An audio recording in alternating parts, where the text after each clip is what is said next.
So good morning all. So dear participants, it's already 10 o'clock, so we will start the session. So on behalf of all the organizing E and ICT academies at IIT Guwahati, NIT Patna, IIT Kanpur, MNIT Jaipur, IIT Roorkee, and IIITDM Jabalpur, I welcome you all in this day 4 of this 2-week online faculty development program on IoT and application smart systems. So our first lecture will be taken by Professor Santosh Vishwas sir. So before we start, we will have a short introduction of his profile. Professor Santosh Vishwas sir received the BE degree in Computer Science and Engineering from NIT Durgapur, India in 2001, and the MS degree in Electrical Engineering and the PhD degree in Computer Science and Engineering from IIT Kharagpur, India in 2008 and in 2004 and 2008 respectively.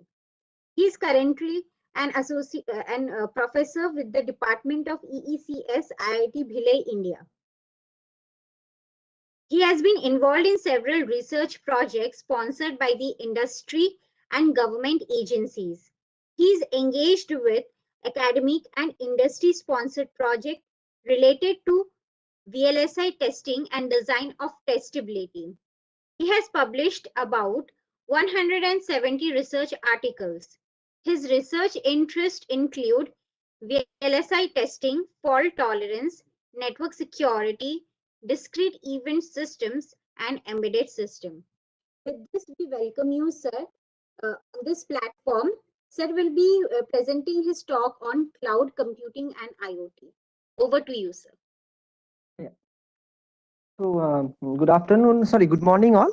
As thanks to the team of ENICT, so I have been involved with the ENICT Academy for a very long time, and now this academy has come to a very good shape, training all the people across the country.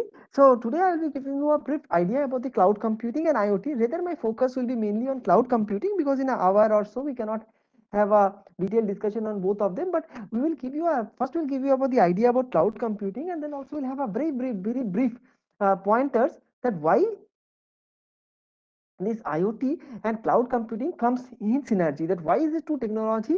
So why these two technologies are called so in synonym with each other? And I would request that if sometimes this there is a network issue or the screen is not at all visible, so the team can contact me on my mobile, and if the screen is not visible and the network is there, these participants can also unmute and tell me, and then the participants can call me in case of any network issues. Yeah, thank you. So let me go to the lecture.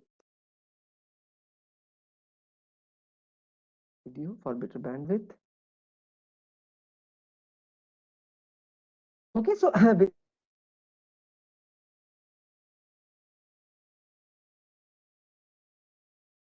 basically, because whenever we come to the cloud, there is also issues of cyber security. So we'll have a very small part in the in the end, that how to handle with the cyber threats, and the on enemy is the cloud computing. Okay, so if you actually cloud computing and okay, the voice a bit low. Okay, so now I have taken the microphone very near to me. Okay, so what is the idea of a cloud? So if you just think about this cloud computing, IoT, okay, then fog computing are no longer very technical terms, and because it is being continuously used by the common mass as well. So if you say that you are going to purchase an expensive mobile, they will say you that this mobile is having a 3 GB or 10 GB space in the Google Cloud. So that is why this cloud is actually a very technical term, but still it has come to the common mass and in a not very non-technical manner. So therefore, I would like to discuss two parts in this. That what is the cloud? First, we'll see in a technical terms, and then we'll see that why it has been made it so common and so popular. So the idea here is that why the concept of cloud came in. So if you look at the pedagogy of computing, so everybody felt that it is very safest to have the computers, the servers, the storage in your custody, and they will keep it in a very absolutely safe manner. But after that, it has been failed. I mean, and it was considered extremely risky that if you are keeping your servers or your data somewhere outside, and drastically this has been changed over the last 30 years. Now I can tell you that I think it is always more safer to keep your data in the email rather than keeping it a hard disk and keep it in the locker. Because most of the times we actually we may just work on our hard disk, keep it in the table itself and go away and so forth.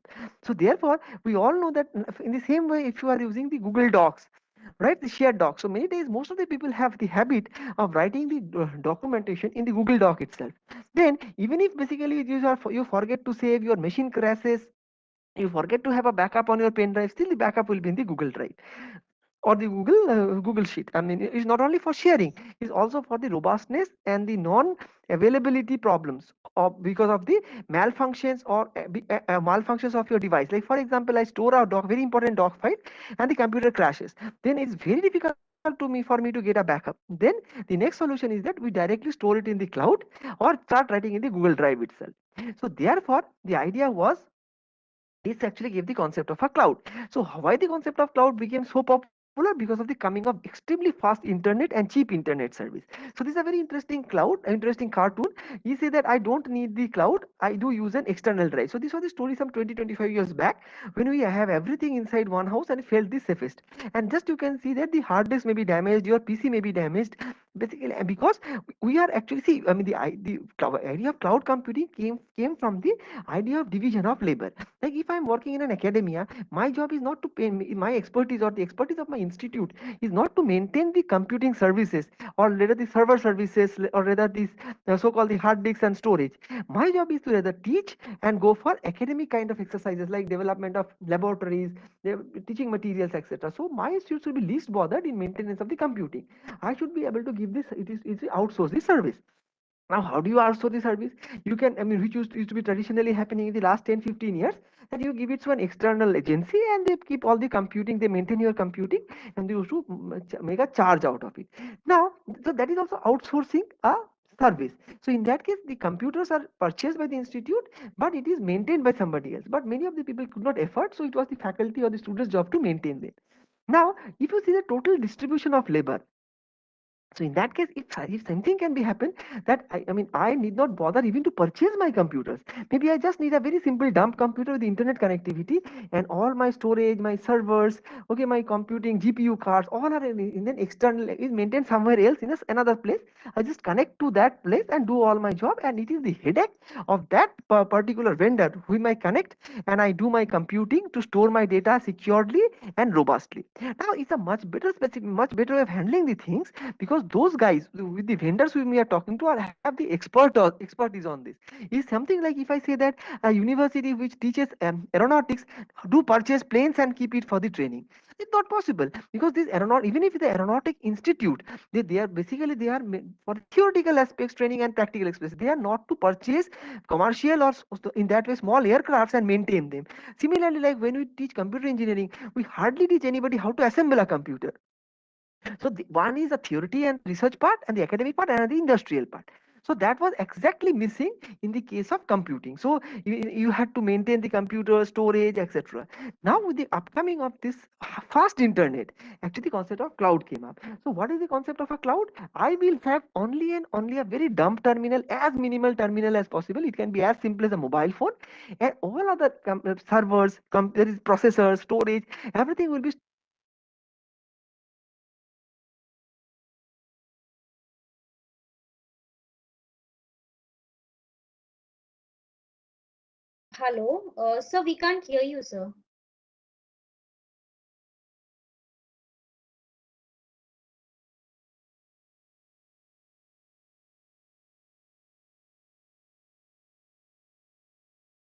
Hello,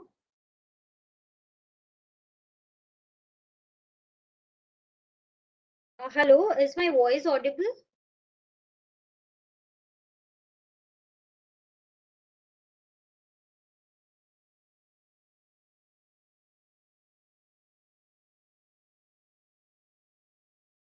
okay. S- Hello. Hello.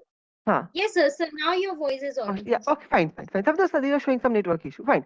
Okay. So now another one thing is remote location of all the servers and the compute elements and basically storage, and everybody connection use it. And second thing is data resource sharing. So if there are 20,000 users and everybody say that I want 2 GB of RAM and some x amount of 2 or 3 server clusters are required, and I but another 100 users.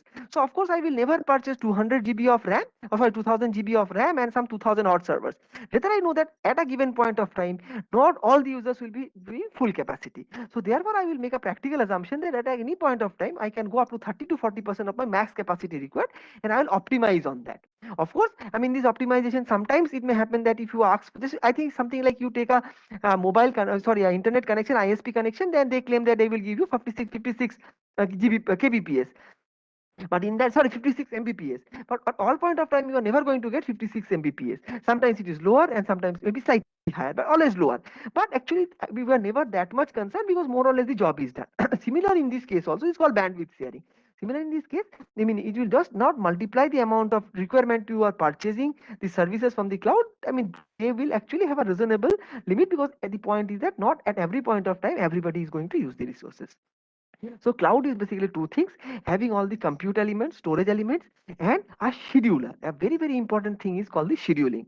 Scheduling in the sense that whatever amount of resources I purchase from the cloud at a different point of time, then actually the idea is that I have to optimize and give that amount of service in the sense compute power and storage required at a given point of time. But again, I have to because the assumption is that at all point of time, nobody is going to use the entire set of services. Scheduling is very, very important. So if you take storage, compute, and a scheduling and a central location with security, that makes a cloud. Now you can see that all the devices you can see: YouTube, Netflix, eBay, so all, even Facebook, Google, everybody keeps their data in a cloud. So what do you mean by cloud? Cloud basically means it is a central location, maybe multiple locations for backup, where they have a lot of servers to do the computation. There are a lot of storage to store the elements, and a scheduling job. Like for example, like if I take Facebook cloud, not all parts of the world will be using the Facebook at the same point of time. Maybe when it is night, there will be huge amount of crowd, and when it is daytime, people may mostly at work. The crowd may be low. So, but that means that means I can have almost half of the requirements, and I can still cater to the world population. So that is actually the idea of a cloud. Okay. So cloud computing is a new way of thinking when driving IT applications, a new paradigm, like a development and test. I'll call to that.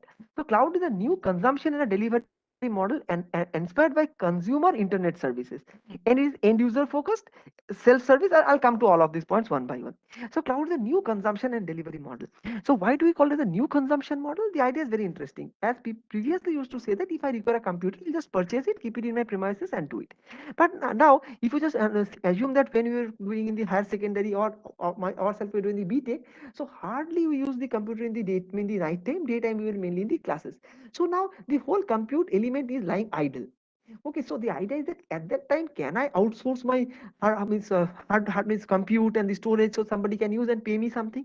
People could never think of all those things. Some at least 20 years back. It is like in my IIT, in IIT Guwahati. So, for example, you have 20,000, at least 10,000 odd PCs are there. They are, I mean, generally not used during the office time because people are in the classes, faculty members are busy teaching. In the night time, okay, people may be using it in their hostels. So can the students rent out their compute in the morning time, and basically say, for example, when it is the other side of the world, that is in the US, Europe, when it is the night time, they can use our computing. Now that is actually called a consumption model. So you purchase a computer for 50,000, sell it on, give it on rent. But of course nobody can give a computer on a rent physically. It's a rent on a cloud model. You give it, people will outsource their job requirements in your computer, do the jobs done, and they will pay you. So after a certain time you will find out that you have paid almost half of the price. So this was the idea of a cloud computing. But now again, why do I mean believe you? You are the student of IIT Guwahati. You are giving your compute facility. Who knows that you are not going to steal my data, do siphoning and all? So I do not have much belief on you.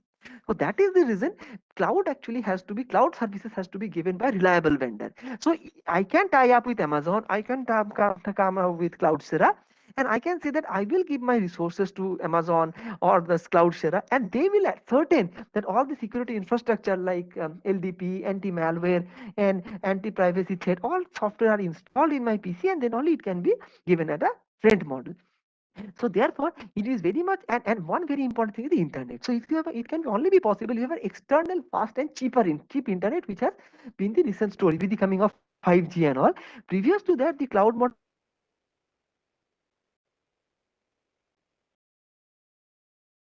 very much situation. I have some compute model. For example, now I'm giving a lecture. Just I am projecting my PPT. So all the compute processing is almost zero. So at that time, I can outsource my so-called my services, and somebody can run some of the algorithms or AI ML programs in my laptop because I have an i10 Core 4 processing laptop. So that way I can get some of my revenue back, and also the machines can be utilized. It is in synonymous to a very interesting thing that you know that whenever somebody purchases an aircraft, that is a commercial aircraft, it should be in the air at least 70% of its lifetime. Then only you can make a benefit. So it's a very interesting thing that airplanes are never grounded for more than 30% of their lifetime. Otherwise, they are going to make a loss. Similarly, all our computing element, if you see, they are ideal for more than 80% of the time.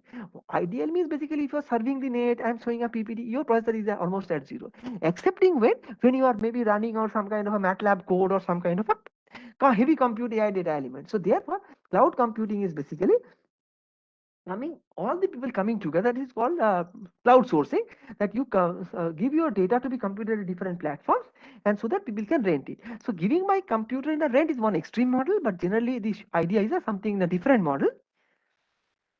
There is a cloud network. So what do you mean by the cloud network? So in that case, I mean this, as I said, this, as you can see, is a personal laptop, database, tablet. Everybody, when they are not doing, they can outsource their job. This is called a cloud, basically cloud sourcing cloud model. But the basic idea is that when we say a cloud network, so in this paradigm, you will have a lot of servers, SAN and NAT storage. Okay, SAN, NAS, and basically clouds, and maybe and the virtualization VMs running, and on the top of that, one very important thing.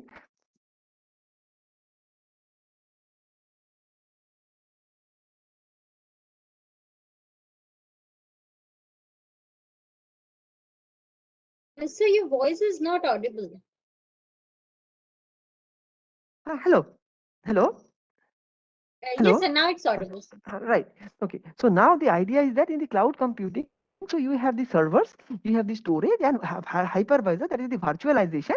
And apart from this, one very important thing is, as I tell you, that is your basically scheduler. Like for example, I mean, and I call it a personal computer, but the true sense is a very dumb machine, maybe with a Pentium 1 kind of a very less amount of compute. Because whatever you want to compute over here, you just send it to the cloud, they will compute and give it. You want to store something, you store in a database, access it, and you are going to get back. So I think in that case, if I have a mobile and a big screen like this, my job will be done. So every uh, uh, compute you want and every storage you want, you just outsource it.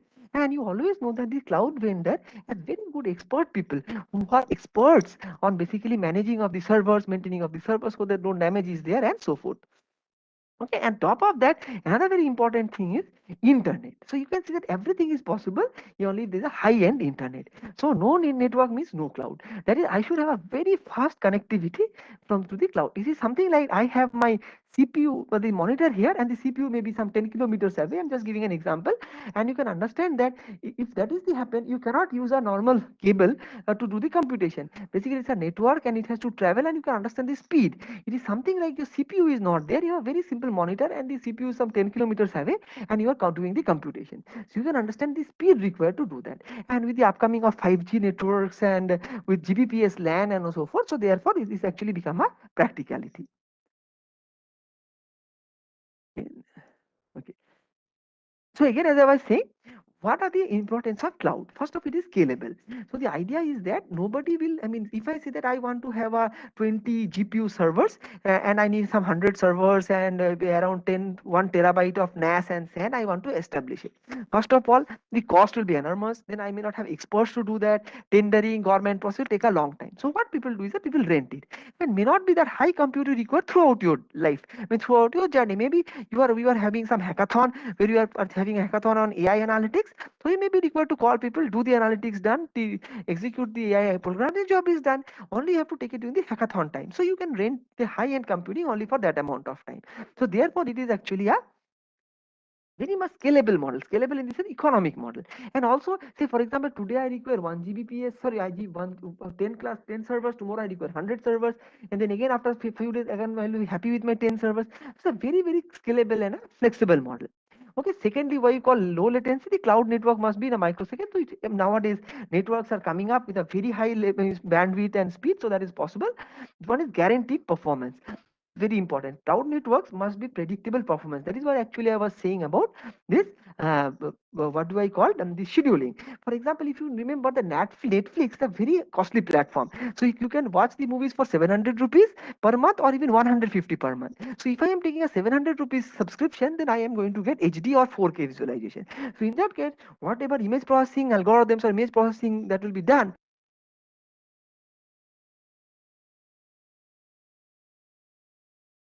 look at a guaranteed performance. So that is whenever I do my connection, this is for my subscription, because cloud is a subscription model, like in Amazon. So Amazon, there are a lot of movies and you just watch there, but you can also know that there's a personal space. Whenever you log into Amazon, you can log in with your name. So therefore it have all these settings, and you want to observe movie in H4K, you want to do it in normal SD. So therefore it actually gives accordingly, it gives you the resources. It's all against a paid and a subscription model. So therefore the performance guarantee has to be there. But if you can assume that at certain point of time, one find everybody was watching the Netflix movie at 4K, for a certain small amount of time, you can find out that there is a slight degradation in performance, but most of the time, the performance is guaranteed. Extensible, because I mean always upgrades are possible because it is handled by so-called expert team which are only doing a self-healing resistance. This is very important. If you remember how many pen drives we might have purchased and stolen, and somebody forget where it is. At least for my case, I have lost some 50 odd pen drives in my life. But if I have not lost even a single document which I have put in your Google Cloud, or it is in a Microsoft Cloud storage. So that is actually called self-healing or reliable model, because it is always transparent. Updates are there. Like we know that if you have a computer and you have to update all the software, but and if you forget to update some of the software, the major problem is that there can be traffic challenges. There can be what we call so vulnerabilities and all those things. And as I told you, we are not system administrators, so it is not very easy that basically we always keep on maintaining the servers, patching this one and so. But actually if you are taking the service from a cloud vendor like Amazon, and basically have these systems there, so they will take all care of all the maintenance from our side. So therefore it is scalable, low latency, guaranteed delivery, extendable, and self-reliant. So that is the advantage of a cloud computing. So this is what has been shown, that basically whole compute power you outsource. Okay, and basically we are just using the services. Okay, now there are very important, very different type of cloud model. Okay, I'll just come to that. That is very important, and then I'll come back. And this anyway, I have talked about it. Yeah, on demand services, this already have talked. This is very important. Now, what type of clouds you require? Okay, so one is basically, as I told you, cloud as a service, software as a service. So therefore basically you say that, I mean, many of us install Windows in our machines, and nowadays us software as a service has already come up in the Google. So if I am saying that I am trying to use a Google Doc, so even if you do not have a Microsoft Word installed there, you can still go to Google Doc and type out a Word document out there. Even Windows, just following after Google Docs, even the same services are given by Microsoft. So if I have a Microsoft login, okay, and or if I have a 360 Microsoft Office 360 login, so you can just go login over there, and online you can even type out the documents. And in that case, you understand I do not have to install Microsoft Windows or Microsoft Office. That means I do not require a very high-end server. So if you're using, see, if you're using Pentium 1 now, what will be the problem? It's almost impossible to install Office 16 or Office 20. But if that is actually called software as a service. Software as a service means if you connect to Google, so, this Microsoft Cloud, the interesting thing I will find out is I am getting the entire resource of Office, Microsoft Office, right? Where the Microsoft Office is actually running on the Microsoft Cloud. So all the hardware is there itself, and also the software I am getting, that is the Microsoft Office. So that is actually called software as a service. Very popular. Okay, and that is the most accepted model, that you get the hardware from the cloud itself as well as the software there from itself.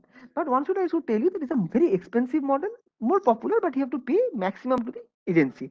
Now the idea is that where it is used for most of the consumers, this is the model, that software as a service, that you take the entire software, their cloud, where it is installed, and your job is done.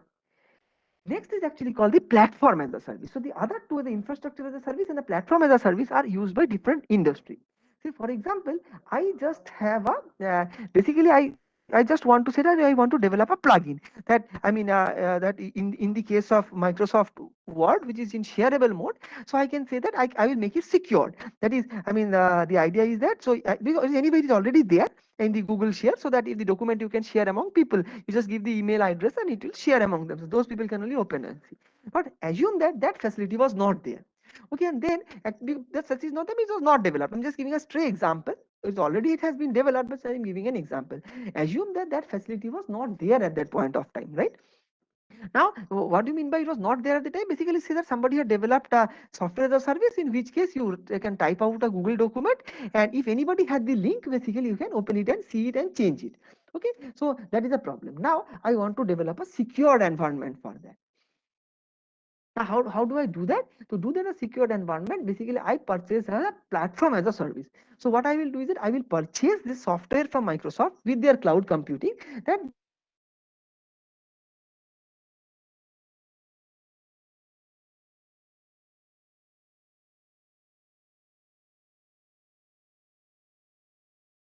as a service. So you're not audible, sir. Market. Hello. Hello, is it audible now? Hello. Yes, sir. Yes, sir. Okay. Now it's audible, sir. Okay. At what part you missed? You missed this platform as a service that was audible. Yes, sir. From last 2 minutes, it was not audible. Okay, okay, fine. So I'll just repeat from the software as a service. So the software as a service is the most widely accepted model. So what is the most accepted model? That like you take your Google Doc and also the Google Cloud platform, you just open a Google Doc and start typing it. So the entire software, entire hardware, entire compute is available as a service. Okay, that is the most widely accepted model. But as engineers, we are may generally use a platform as a service and infrastructure as a service. What is the platform as a service? So I'm giving an example. Say that the Google Doc is there, but the open kind of a document. Open kind of a document. I mean by the sense that you type out a document, but everybody, if somebody gets the URL, they will also be able to see the document. Say then actually I want to develop a secured service over there. Secured service in the sense that basically you have to have a smart card. Okay, that is a chip card you put in your computer, and then only you can say see this that doc file. Or you have to type a password, and then basically one OTP will come in the mobile. Then I have to do it. So I make a new type of very secured Google Doc. Now what will happen is that I will purchase the license from Google Doc in a platform as a service model. Platform as a service means you will give me that old stuff, that is just that is your basically Google Doc, and its cloud storage and cloud hosting services, but it will not have basically any kind of security in that. I now develop a security solution on top of that, and that is actually called platform as a service. I have taken the platform of Microsoft where there is no security but documentation is there. I on that put a secured layer, security layer with say smart card dongle or or some kind of a two-factor authentication, and then only the word files can be shared. So anyway, that is already existing, but I just give you an example that what is a platform as a service. Now I will actually sell it on terms on behalf of Google, that I will pay license fee to Google, but I will say that it's a Google X kind of a documentation with lot of security features built in. That is called a platform as a service. So many people actually go for platform as a service model. That is most of the cases is a very useful platform. And last, and which is highly popular in most of the industries, is so-called the infrastructure as a service model. So what is the infrastructure as a service? Just you take the resources, that is your hardware, your compute, and your storage, and after that you start developing your programs over there, you developing your systems and host it over there. So most of the now software companies, or basically so-called your startups, mainly this is very popular in the startup environment. You, as a startup, you do not have enough much money to pay and purchase the entire hardware infrastructure, so you start paying in a rent basis. So 1 month you use, 1 month you pay, another month you use, another month you pay, and there you just purchase the hardware. Hardware means that is servers, storage, and network resources. So, and it's on a rent basis. So you say that during the daytime I will use, in night time I will not use. And now government is giving now a lot of subsidy to the startups, so they can basically have some subsidy in renting the devices. The government cannot, for example, this is why in startup culture, this so-called your cloud model is actually a very, very big boon that has come up. Because I mean, government cannot say that I will give you discounted PCs, discounted servers to startup. Very difficult. But it can say that if you are taking some kind of cloud resources from Amazon, I will subsidy. Even if give subsidy, even Amazon is giving subsidy for the startups because you are just giving your resources for rent. That's a very interesting model. So now we can look at it in a slightly detailed manner. So therefore, it says that is the what is the infrastructure as a service. So infrastructure as a service is told you that you will have the entire hardware and the entire cluster of so-called storage, and you are free to develop your software over here, deploy over here, and basically, and then actually give it the service. So now the idea is that, for example, if I have a Zomato has developed its solution and put in some kind of a server.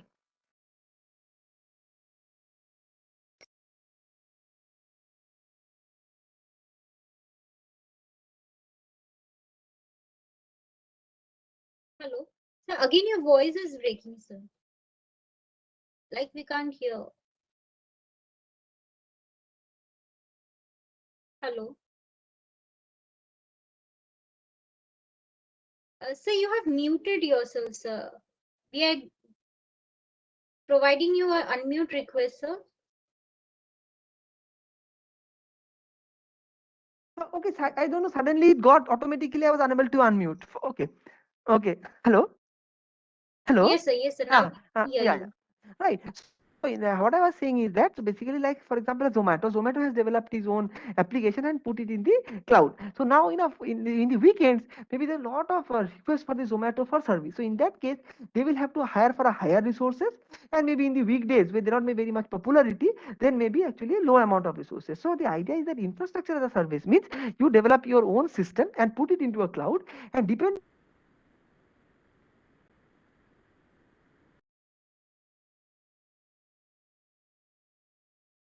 Hello. Sir, again, your voice is not audible, sir. service is not proper and all those things, and there is a issue therein, so it will be actually lost to the customer, so and they can plan accordingly. So therefore the idea here is that in a you plan according to your need, and in that case you only take the idea of a so-called the hardware, everything you develop. Now, as I call a platform as a service, a platform as a service means, for example, you take your hardware and maybe you take the C programming environment, the C compiler, Python compiler, or even if you are going for a say AI analytics, so you have taken Weka, you have taken R, and several other model libraries which will be used for developing your software. So that is actually called platform as a service. So service provider supplies the software platform or the middleware where the applications are run.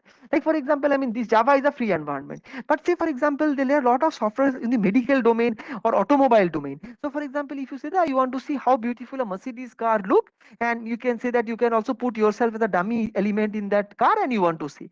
So in that case, one will be bring up a platform in which case all cars like Mercedes, BMW, or very top expensive car called Audi, they can try their trial versions in, I mean, as an animation there. So the platform is developed, the animation of the car by a vendor, and for each of the individual companies, they will develop for themselves. So the platform actually which allows you to do all this is actually called the platform as a platform, and you put your softwares therein. And finally, as I call you, software as a service architecture, in which is everything from the platform, from the hardware, from the absolute custom made software is made and dumped into the cloud. And it is a most widely used consumer model because it says that, say, for example, I have taken a mobile, Nokia mobile. Sorry, I have the Samsung mobile, or mostly it comes.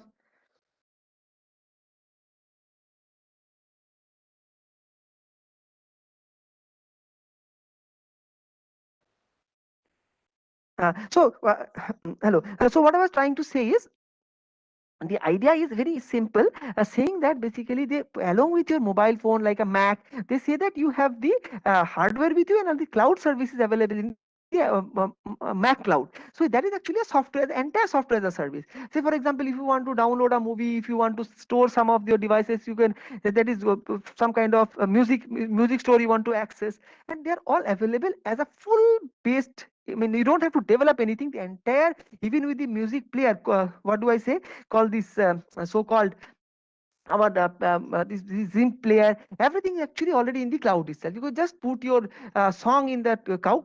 I mean, if you have huge number of clouds, and that much not may not be able to be stored in your the small. I mean, even if 32 GB is maybe a very small storage in your Mac mobiles, that is called Apple mobiles. So you can use the cloud to store there, and directly you can play it in the cloud, and you can listen to that. So in this case, the storage, the compute, the so-called the software to do this, everything is in the cloud itself. So it's actually called software as a service architecture. Okay, now this is a very, very important slide and most technical one. So we'll slightly look at in depth. So first one is basically your raw hardware. So what is the raw hardware? Raw hardware, as I told you, is the processors, that is called servers in our case. Then apart from the servers,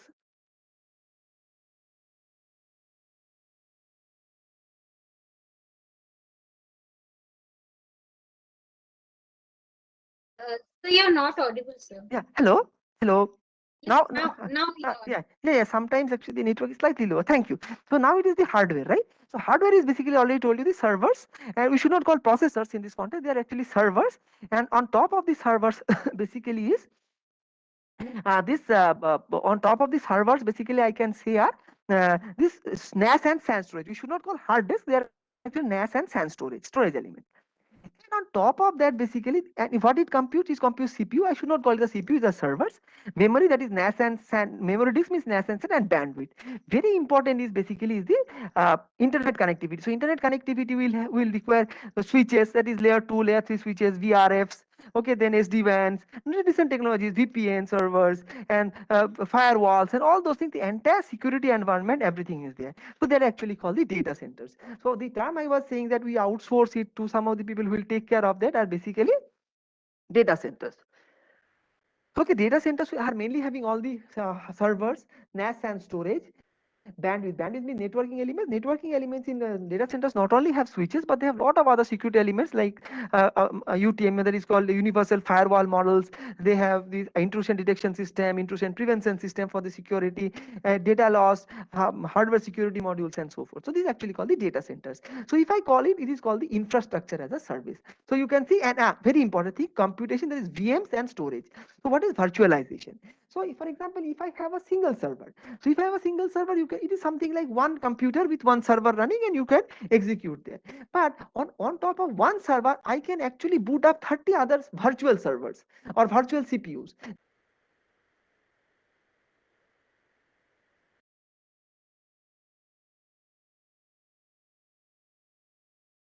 So your voice is not audible again. Hello.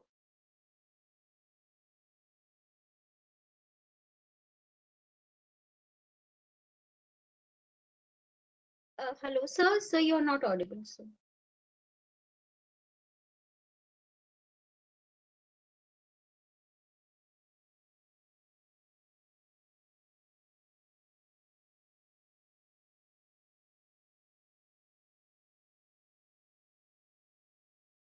Of each other.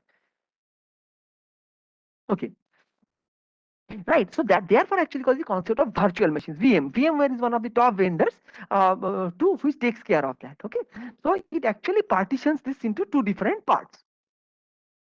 Right.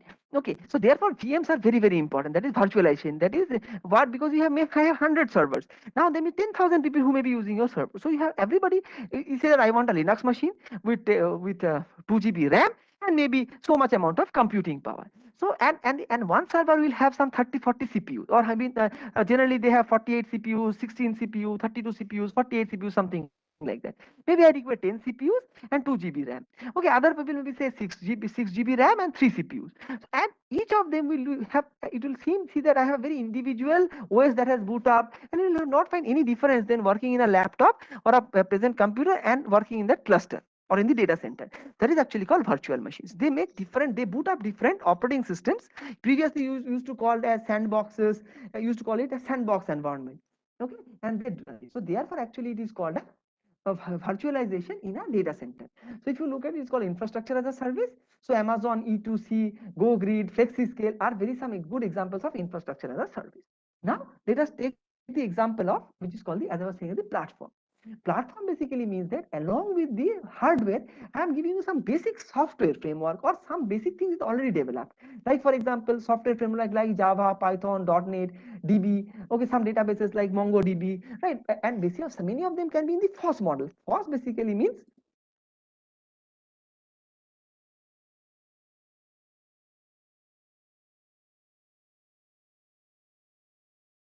okay.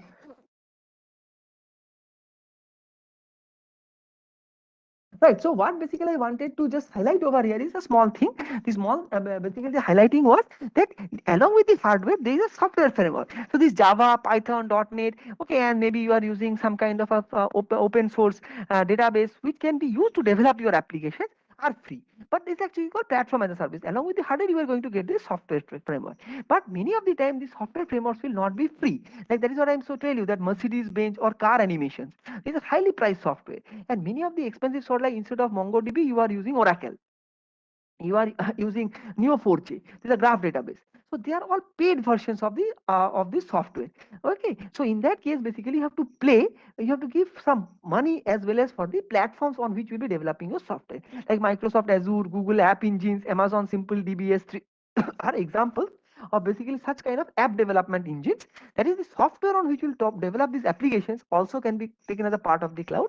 And of course, it will be a cheaper model because if I want to alone take an Azure license for my machine, it will be a standalone license on my PC and it will be highly priced to me because I'll be using it dedicatedly for me. But whenever I am using it as a platform as a service, may not be I'm using it throughout the day. But whenever I'll be using, I have to use a pay model. So this is actually called a platform as a service. And the last one is called a software as a service, which we call an application. That is the business application, web application, multimedia application. I told you, Google Apps, Facebook, YouTube, Netflix, they are all actually coming under the category of so-called the top level. That entire application is put over there, and it's actually called a software as a service. So therefore, like in the networks, we have heard that there is something called an OSI model. So in that case, it's not an OSI model.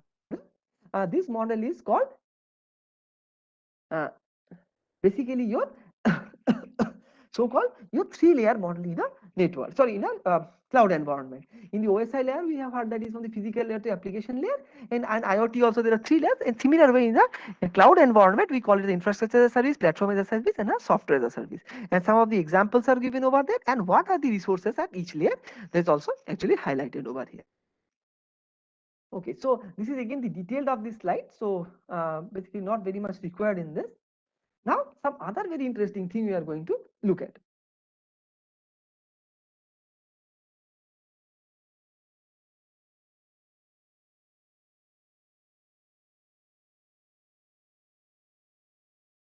That is, what are the different type of cloud models? So one is actually called a private cloud. So for example, now if you take the example of a bank, okay, so state bank, now everybody actually uses a cloud. So you might have seen that in most of the state banks previously they used to say that there are a lot of, I mean, even if the link is down, you can do some kind of local computation there. But nowadays they have totally, I mean, eliminated that. All the data is actually stored in the central data center, which is in Mumbai, and maybe a replica or called the near DR or the BC or the DR data replication center is maybe somebody in Mumbai, right? So now the idea here is that State Bank has its own cloud. Now, do you think that whoever is giving this cloud platform to State Bank, you can also get some kind of a virtual machines and storage over there? It's virtually impossible. That means, I mean, although we are seeing that clouds are highly, I mean, partitioned and all those things are already there,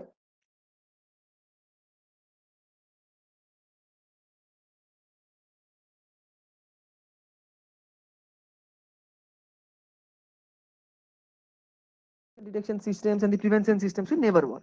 But that is why this bank business or something like where all your medical data is stored, they are not actually going to something called a public cloud, and you are cannot get a means what do I say space over there. Maybe the cloud services, I mean, State Bank may be there, Axis Bank may be there, Amazon sorry this so-called your Justice Bank may be there.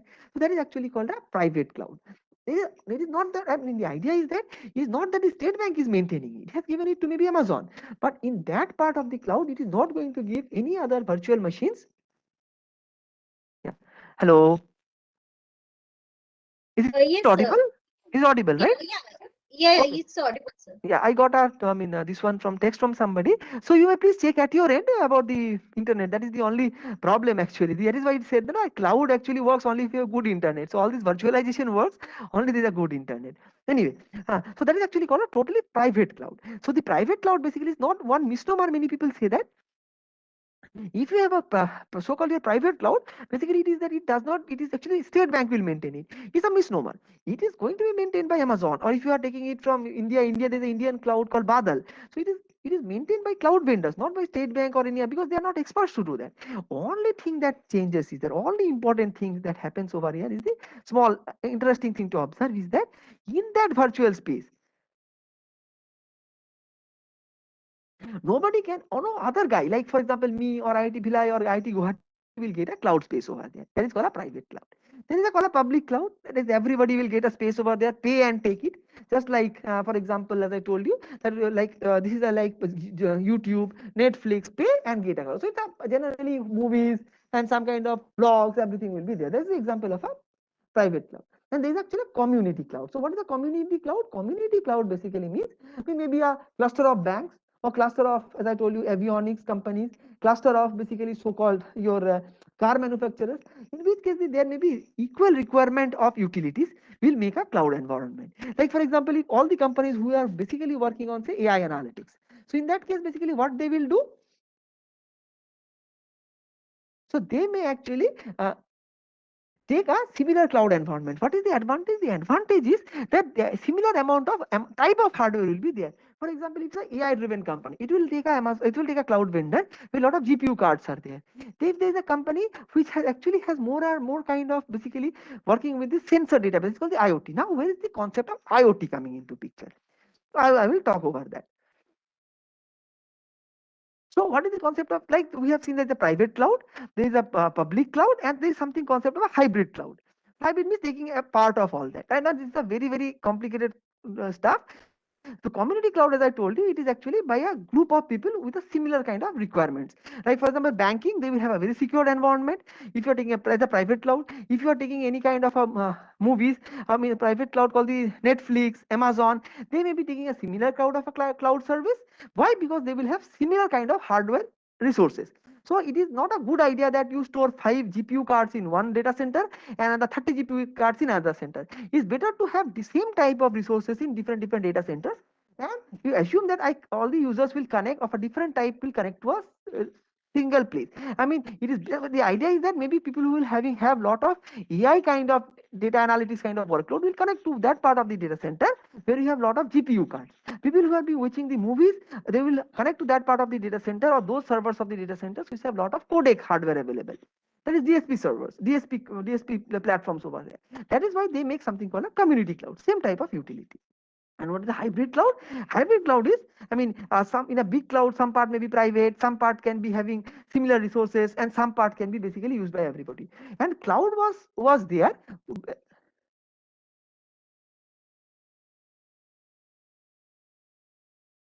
And now the very important question here is it possible that we can do that? Absolutely, the concept of cloud came for data sharing. More amount of data sharing you do, more amount of resource sharing you do, the better is the model. But if you want to bring all of them together, the huge amount of privacy and security risk. Because I mean, as I told you, this private cloud is very, very secure. And if you want to be public and tradition, I mean, all the IT hybrid, then actually you have to take all kind of other risks. But anyway, I mean, that is not the concept. Now, what thing I wanted to tell you, uh, the benefits, and then I'll come to the little concept of IoT. Okay, so cost reduction, scalability, availability, and reliability. So, what is these are very important things in any kind of an environment. It should be scalable, flexible, and reliable, and cost reduction. Scalable is the idea that today at one point of the morning you can have a higher amount of service, and the later on of the evening you can have a lower service. That is actually called pay as you go. Like in many of the TV, I mean this Tata Sky and all this the disk utility service are saying pay as you go. Whatever channels you want to see.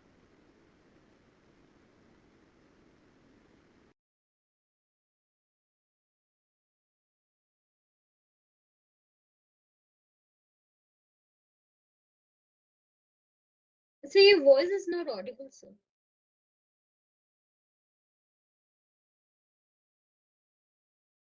Hello. Is it audible? Yes, so now it's audible. Yeah. So therefore, you can pay as you go means capex to opex. Capex means the capital expensive, and opex basically means operation expense. So you, whatever you want to use, you can pay. Okay. Then economics, multi-tenancy, centralization, and all those things. Important is flexibility. That is the idea is that and security. So as I told you that although it may seem that a hybrid cloud may have a lot of security issues because one part may be so-called your this private cloud, one part may be community cloud and so forth. But believe me, the amount of theft that has happened in banks or stealing of the question papers that has happened in the physical mode is much higher corresponding uh, uh, corresponding to the case when it has gone to the cloud, because cloud everything is protected by cryptographic key, strong key, hash, and all those things, right? But the idea here is that with all those software cryptography, things are much more secure, correspond to the real hard coded, or what do I say, the total compartmentalization using of police and do that. So it shows that it's a less secure environment, but if you put proper security devices, it is even much more secured compared to the traditional system. But most important, availability is cost reduction, scalability, and agile and availability, right? So this part already I have discussed that, I mean, high development cost to deliver software. In the case of cloud, you have reduced installation time, lower CTUs by utilization of software assets. That is basically, as I told you, that means basically what, if I want to have one software license, actually I have to purchase that, make an advertisement in the paper. If it's a government project, it takes time. But if you want to go to a cloud, and we know that always there are a lot of government regulations saying that in India, if you want to purchase anything for 25,000, you can directly do that. And in that case, there is very much less amount of malpractices. Like many people used to say that, I mean, it's not a very official thing, but it's a practical thing, that if you have to take a purchase, you have to take 3 quotations and all, because there were a lot of malpractices. But in case of the cloud, this is not possible, because you have to log into the Google or whatever server, you have to pay the money, you have a credit card trail. So it's a very fast, as well as the same time it's a very not only reliable, at the same time it is very reliable. Not only reliable, it is also very much prone to so-called tampering cannot be done. It's a faster method. There is control and governance chaos in software process. That is what I was saying. That is a better governance, because it can be purchased fast. You are not actually purchasing, you are on rent, and you have to just, generally people cannot do it by cash transaction. So therefore, is a lot of other kind of onboarding of software teams, etc. The infrastructure setup has become extremely fast process. So results from this, some kind of IBM has given that. So basically the idea was that if you look at the services, so it is actually self-administered, right? And it actually happens in minutes, because if you register there is a problem in your cluster, or you are not able to get this service, immediately somebody is already sitting in their cloud environment, this data center will immediately get it done. Test provisioning, it is in minutes, it's in weeks. That means basically, if you that is what, either all very high compared to the clouds, because the idea is that you have to actually come back. I mean, there are experts sitting to handle your problem like a call center, right? But in case if I have every infrastructure in my premises, only me who have to maintain it. So many of the big, if there are big vendors, they have their maintenance people, and otherwise people have to call the service people, they will come, and it will take days to do. Important thing, if you see, uh, the payback period. Here the payback period in months, and in normal case the payback period in years. Because I'll first put some 30 crore equipment, and then I will try to do a lot of things, and it may happen that, I mean, I do not know when the payback is going to come, where I'm going to get the money. It is because I've already put a lot of infrastructure. But in case of cloud, I mean, the payback is coming in months, because to this month I am getting a good business. I will take a higher amount of resources. Next month I may not be getting a good resource, and so forth. And it keeps on moving up and down, right? So depending on the pay as you go, so therefore the resource, I mean, the payback comes in minutes. Okay, so uh, I mean, this is actually last slide. After that, I will actually have a maybe go for question answer. So shifting computing power to the cloud have many benefits: cost saving, scalability, etc. But there are a lot of risks as well. So what are the risks?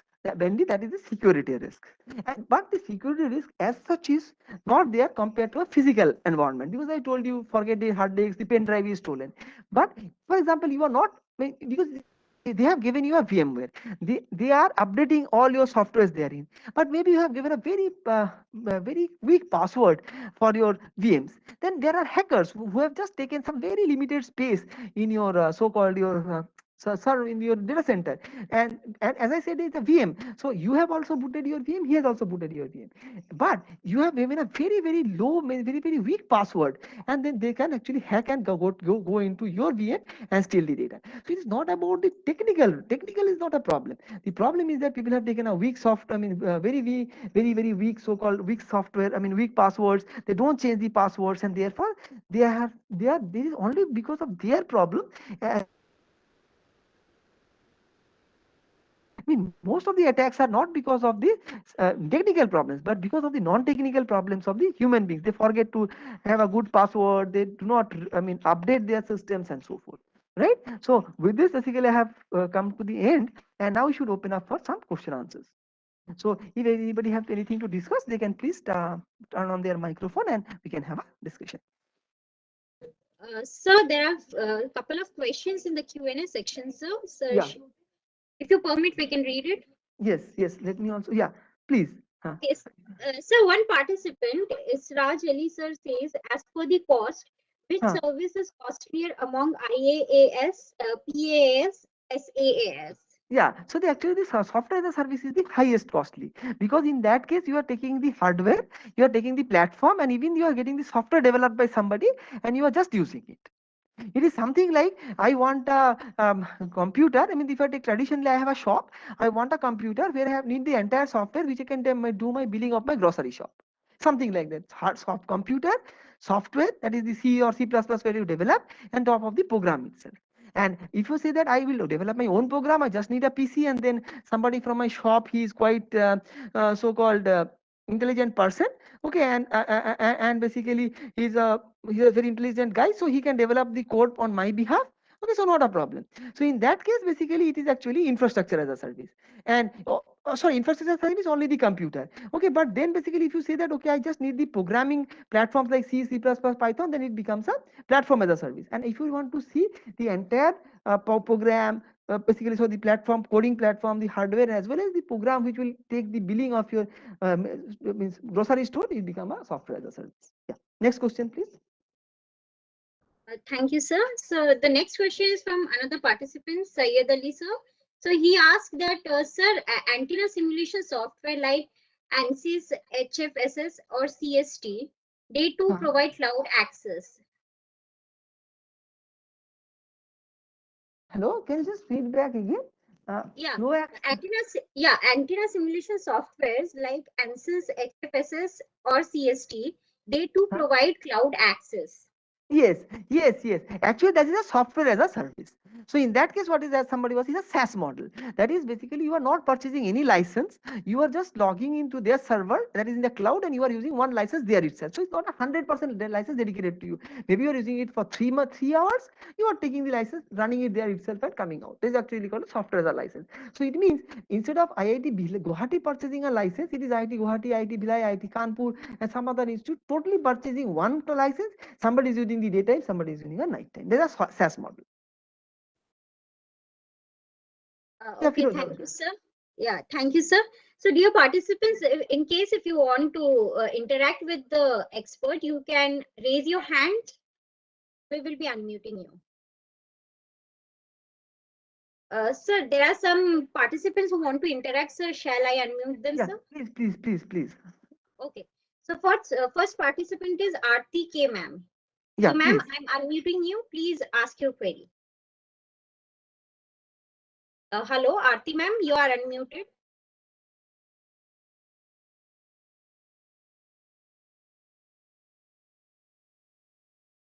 Hello, Aarti, ma'am. Are you there?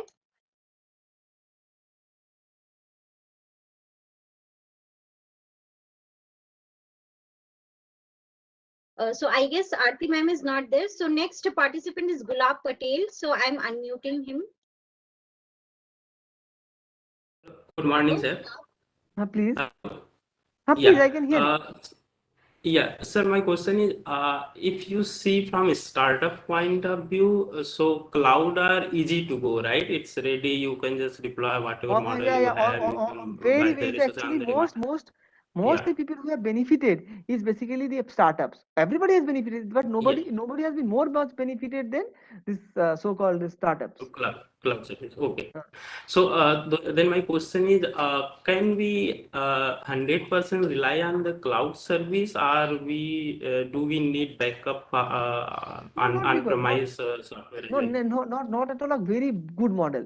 You can rely more on the cloud backup than on your backup of the system on your site. That is what is the idea. Okay. So Okay. nothing Then is my next 100% because question.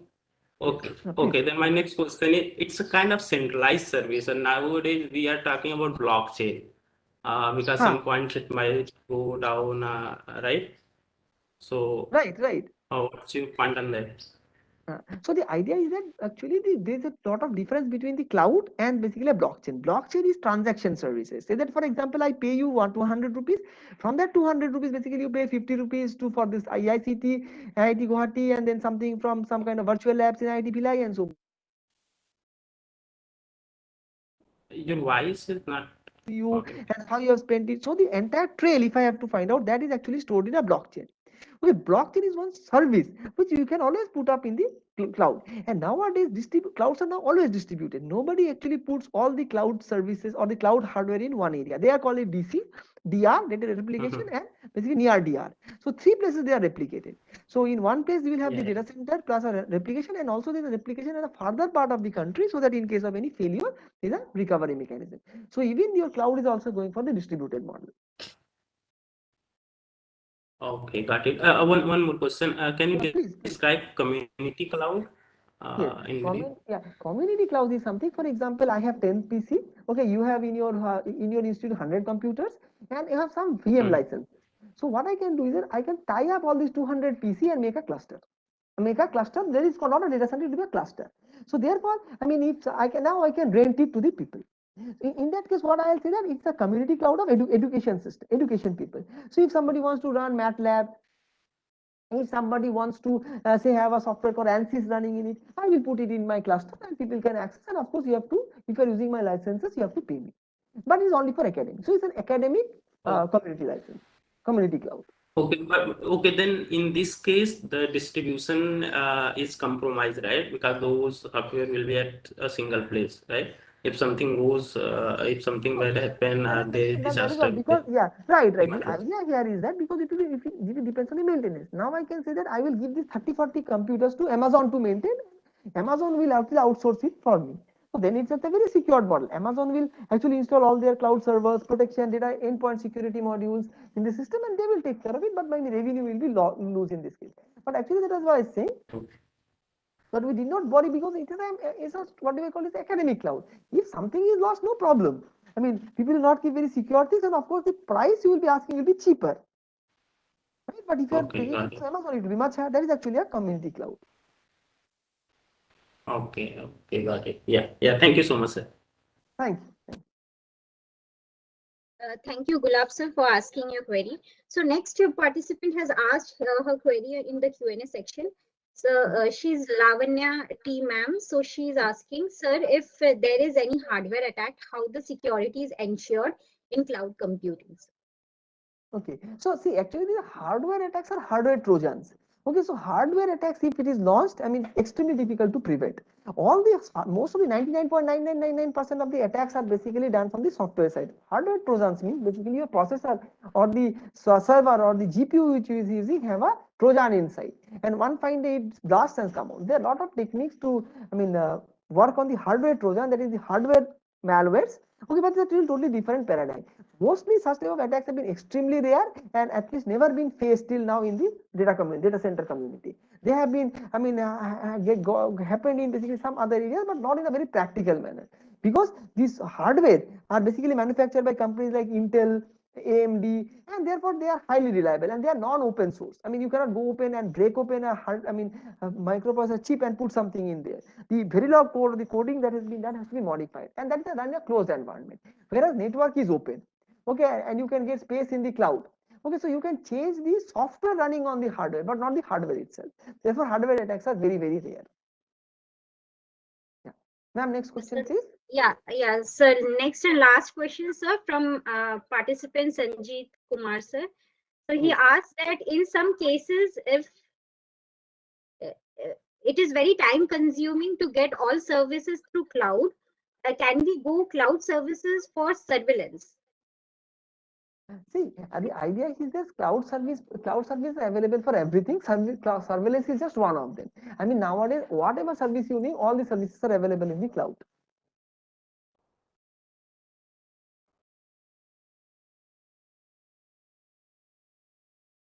Okay, thank you, sir. Thank you for solving all the queries of the participants. So on behalf of the principal coordinator of this program, Professor Ratnaji Bhattacharya, sir, I thank you, sir, for accepting our invitation and coming on board and sharing your knowledge with us. Thank you. Thank you so much, sir, for joining today. Thank you, sir. Thank you. Thank you, sir. So, dear participants, our next lecture will be on security on IoT. So, our next expert is Dr. Firdaus Ahmed, sir. So, good morning, sir. Can you hear me? Good morning. I can hear you. Okay, thank you, sir. Sir, we have given you the presenter right, sir. We request you to please share your screen once before the session begins.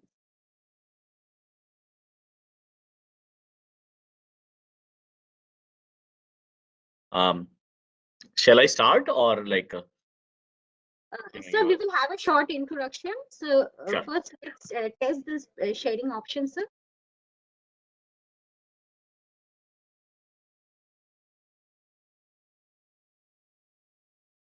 Give me a moment. Okay.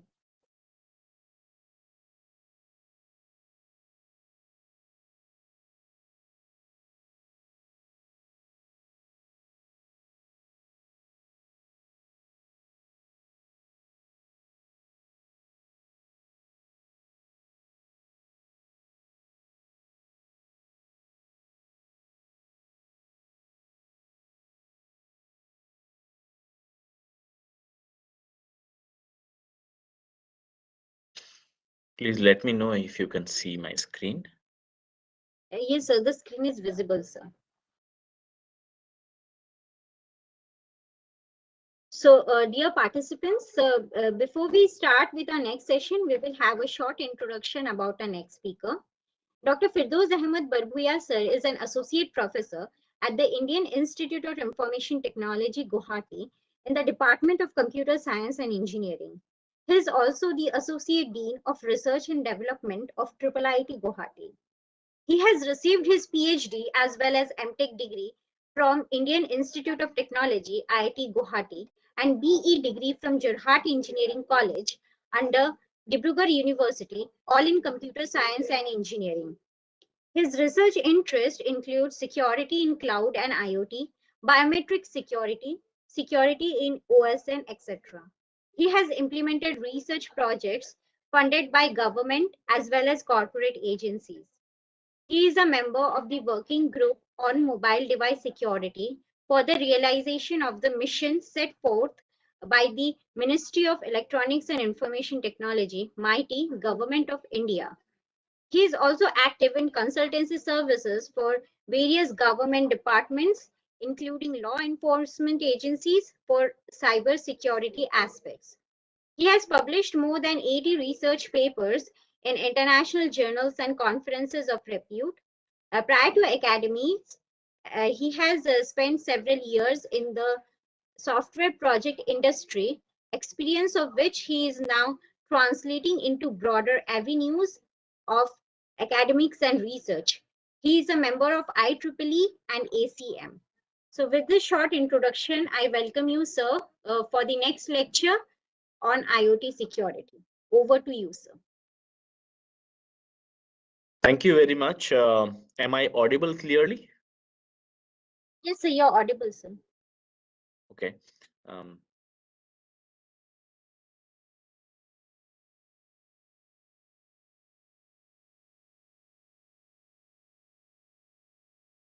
And please confirm if you can see the slide change. Are you able to see the Yes. next slide? Yes, sir. Yes, sir. Okay, great. So, good morning, all. My name is Firdaus, and I'm from Computer Science Department of IIT Guwahati. And thank you for the kind introduction. I believe it's Aditi, right? Yes, sir. Absolutely, sir. Yeah, okay, great. Thank you, Aditi, for kind introduction. So today we will look at IoT security, the various issues and its challenges um, um, during this next 1 hour. We will mostly focus on what challenges the IT security can bring on the IoT system and how it is different from other traditional systems.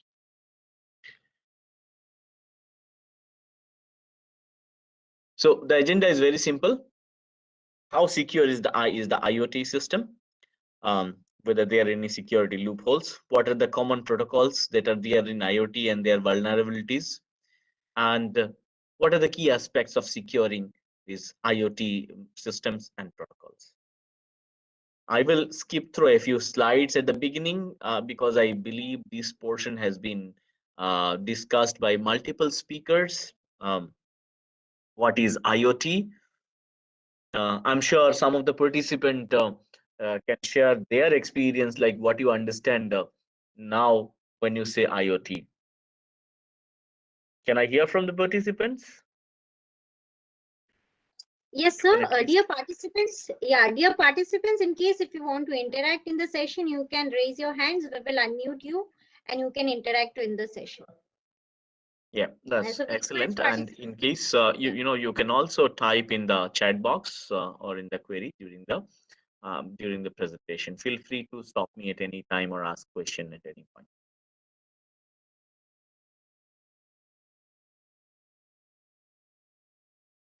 Okay. So fair enough. I will skip what is IoT. It is nothing but connection of things, interconnection of things on the internet, and there are many different uh, you know objects that might get connected. And also the growth story, you might have heard a lot about IoT growth stories. I will not also speak much about it. There are billions of devices on the internet, and these devices are not general, unlike they are general purpose device like computers or laptops. They have a specific purpose. For example, a surveillance camera, a CCTV camera, has a purpose of recording videos. Okay, it doesn't have any other purpose. They are not general purpose programming devices. And while doing that specific job, um, there are technology stacks that are involved, and that includes what all technology stack that will be there in an IoT device. Can anybody guess? Obviously, the hardware is there. What is next? Definitely, OS will be there. And what else? An application might be there inside the OS. And these devices, they do communicate. So to communicate over the internet, what will be there? That they might have communication protocols. Now, as you know, the communication protocols, the OS, the connectivity, all of them can have vulnerabilities. IoT devices actually inherits all those vulnerabilities. Along with that, for their specific nature, they have some more vulnerabilities. Now, in IoT, there are various names, but they mean one single thing. Sometimes you will hear machine to machine. Again, it is the same damn IoT, same damn thing, IoT. Then there is another terminology called Internet of Everything. It is coined by Cisco Systems. Again, means IoT and its allied stuffs. Internet of Anythings, coined by Data Nova. World Size Web, and I would relate it to the Skynet, that is the Terminator movie. Okay, that is how we can possibly visualize IoT. Now, if we say Internet of Everything or IoT, what all is included in it? Is it something like only the device and the connectivity, etc.? No, there are multiple stakeholders. Obviously, everything starts with things like physical devices, objects which are connected to internet, and which are intelligent. Then comes processes. What are those? Basically, to provide right information to the right recipient and at the right time. There are certain algorithms, there are certain applications that has to run following certain rules. Those are processes. For example, weather information. What will be today's weather possibly can be collected. I mean, the raw data can be collected by various sensors at various different places. Then they can be processed. They can be interrelated, and then prediction may be made, and then to the subscriber and those who are interested, to them the information can be disseminated. That is the process. Then comes people, basically connecting those who are more relevant in a valuable ways. For example, there might be cases of wearables, there might be cases of personal devices like mobile phones or smartphones, etc., where people are involved. And then comes one of the most important aspects is called data. That is leveraging the data for useful information attraction. And, how can we leverage our data to take useful information and decision making? So here we see that there is a network connection of people, process, data, and things. So IoT is no more just interconnected things, but it involves many other around the ecosystem.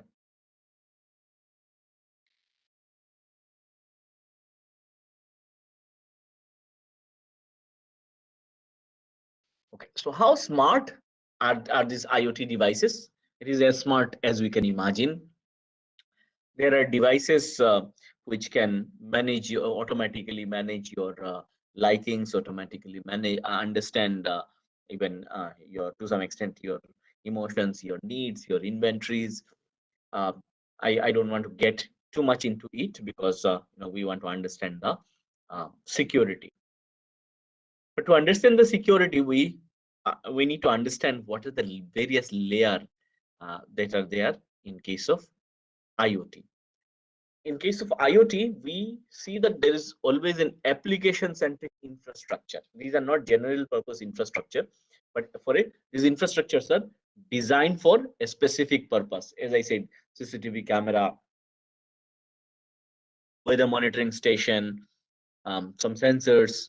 Um, so any example you can take, smart building monitoring, um, uh, any type of IoT application. These are specific. This applications and centric infrastructure.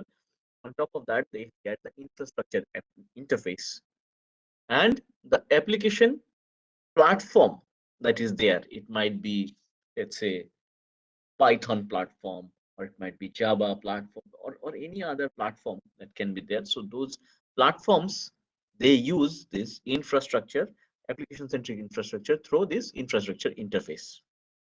And then over and above this application platform, there are application interface. So the applications which runs on these, and we are concerned about application. At the end, we use application, not anything else.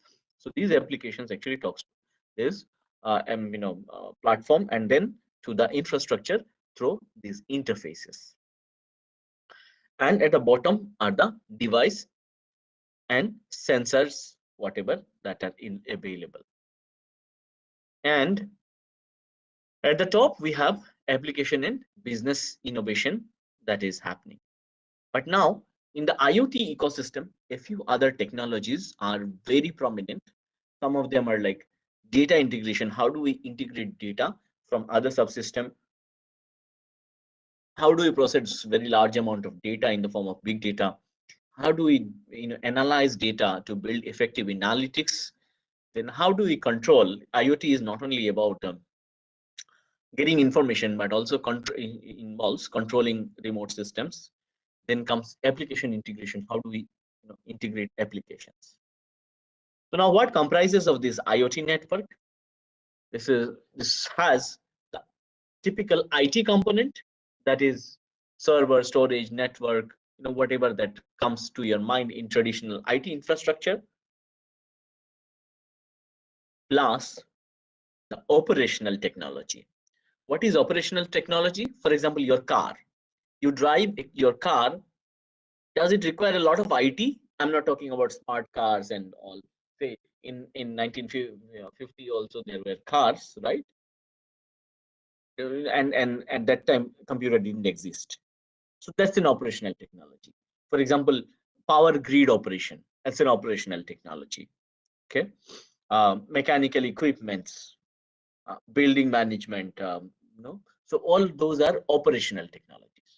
Now, what has been done is that this IT has been added to this operational technology in terms of smart vehicle, in terms of control systems, computer-driven vehicles, and at the same time, some smart objects has been added. What are those smart objects? It may be some human-computer interaction device like voice-based interaction. I'm sure all of you have at least seen Alexa, Siri, etc. Which does some smart stuff. Or there can be some smart gadgets, let's say weather monitoring or whatever in an intelligent way. Those smart objects, these three combine together to form the IoT networks. Now, IoT is much beyond the hype. Okay, earlier it used to be like smart home, and a few examples used to be there, but now IoT has been deployed in many mission critical areas. For example, municipal IoT, which involves smart cities, smart grid. Anybody remembers some sabotage on power grid infrastructure and where it has happened? Can anybody remind us?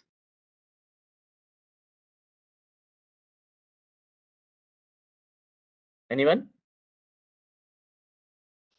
Well, if you remember, there was a Mumbai outage last year. Mumbai power outage. That power were not available, grids were failing, right? So that was actually an attack. Probe has revealed that it was an attack on the power grid infrastructure of the city of Mumbai. So smart city, smart grid, these are no joke, and these are very serious business. Similarly, there is industrial IoT as a vertical, for example, connected factories, agriculture, logistics. For example, these days many companies, when they require parts from another companies to manufacture something, they actually do not store them in their inventory, but rather they have a connected ecosystem whereby they can order whenever they require it, and the company which produces it, they also can produce it on demand, thereby making it more and more efficient. So those are all possible because of smart gadgets and smart mechanisms. Similarly, medical IoT, where you cannot take chances, there are remotely operated surgeries are going on, robotic surgeries are becoming popular. So uh, then comes electronic EMR, electronic medical records. So those are very critical applications. And safety and security of this application is very important because human lives, is involved. When these systems comes into the picture. So human life can be at stake if this system fails. Now, what IoT does, I'm just trying to give you a revisit so that you can actually relate it to the security mechanism. It can connect things. It can not only connect but control also the things. It can gain insight. That means you get more information, and based on those information, you can take some action on it, and that action will reflect. Now, considering this with so many mixtures, and we are no more, we are using a computer-based system or an automated system for not only getting information, but also controlling something, and that too operational technology, not only IT. You see, if for example, if we do not retrieve data from some IT data store, what might happen? Possibly, nobody will lose their life, right? People might find some alternative, or they might wait. But think about something like, if a hospital fails, or if a surgery fails in the middle, so that might put someone's life at risk. So there is a continental drift in the way security has been seen. Now, now convergence of multiple disciplines, tools, methodology, etc.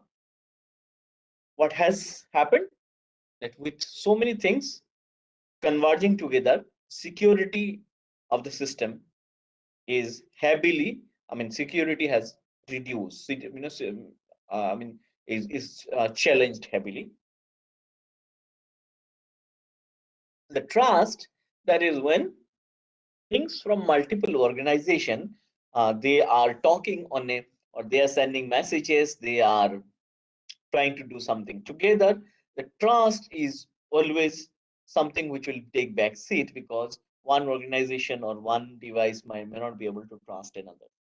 The divergence of this conceptual model, and here is trust is a binary relationship, basically whether you trust or not. There is nothing in between. So again, it goes down. Of course, the dependability slightly improves, because there is these devices are large in number, and they can you can actually quickly move on to another set of device if one set of device fails. Now, what are the security challenges that are already there in the internet? We know there are many stuffs, many terminologies: privacy, security, mobility, efficiency, trust, all of them. And then there are different, what is called components, or different systems like IDS, IPS, firewall, SSL, PKI. Already, internet is a very broken place, and we are trying to put together a system, various systems to protect it. See, for example, when networks were designed, it was not designed for thinking security in mind. It was purely experimental in nature. And if over a period of time, the adaptation of network and such infrastructure became so high, which nobody could imagine, let's say 30 years or 40 years back. Now, almost in any technology, IT is no difference, that security became an afterthought. That means after the whole infrastructure was developed, and then people started thinking about security. So IoT is no different. In IoT also, security is an afterthought.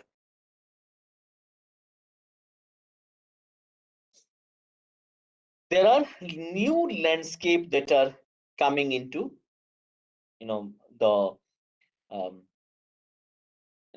coming into this security system.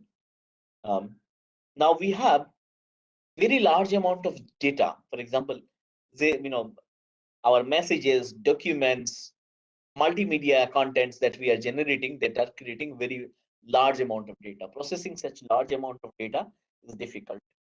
Then there are physical attacks on, when we are talking about things and when people are involved, there can be targeted or physical attacks on individual centric attacks. There can be identification issues, like people might be identified, their anonymity might get lost.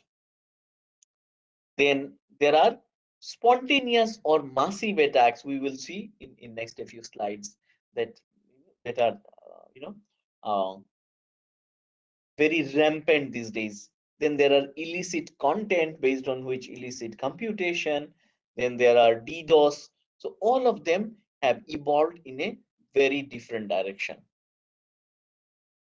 Now, if we think about IoT, it's just another computer, right? I mean, it may be a Pi board, or it has a processor, it has memory, it does everything which is similar to what a computer does, right? Then why it is so different? Why the IoT security is different? Okay.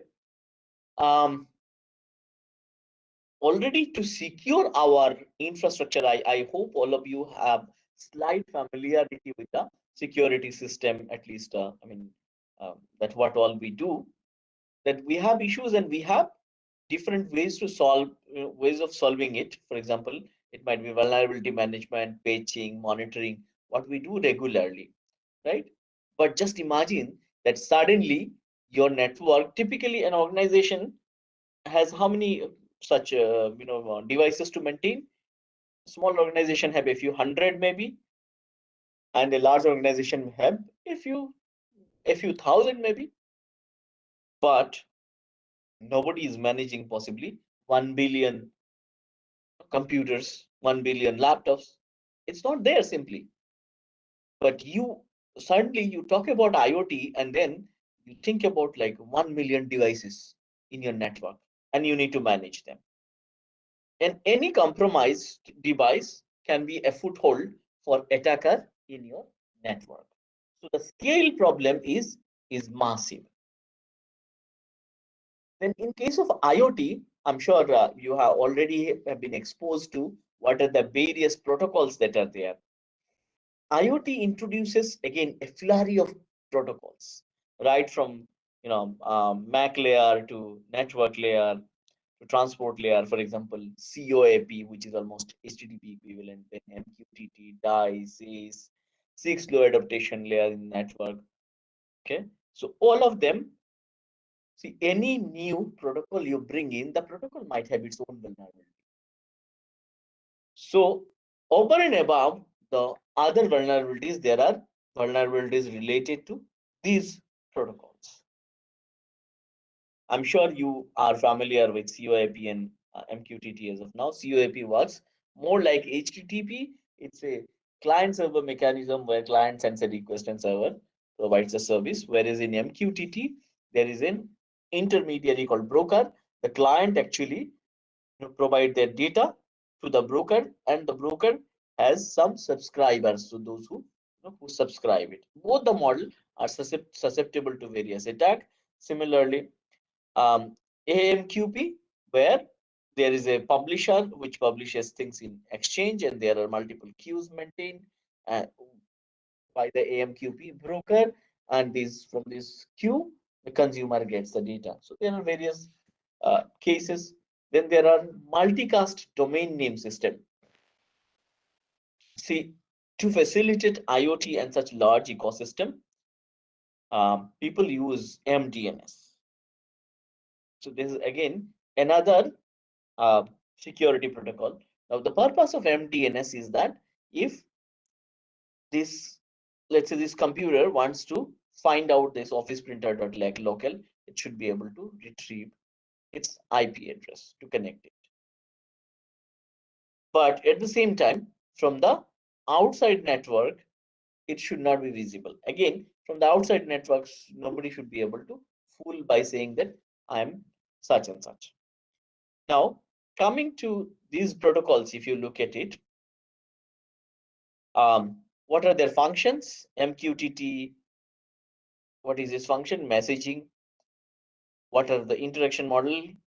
What are the transport, protocol, etc. If you can see, they have different purpose, and even for messaging itself, there are multiple protocols. There for discovery, there are multiple protocols. There are publish subscribe related multiple protocol, request response related protocol, and they use various type of transport protocol like TCP, TCP, etc. Now the flip side is having all that is some major security threat. We know the CIA paradigm, that is confidentiality, integrity, and authenticity. When we pass message, so that's the CIA paradigm normally taken into consideration when we talk about IT security. But in case of IoT, we consider a few more, that is availability, access, reliability, and repeatability. So by confidentiality, what do we mean? That when we pass messages, it should not be readable by anyone else. So what can we do to protect? We can obviously we can encrypt it. Then we look at the integrity part. So to ensure integrity of a message, what can we do?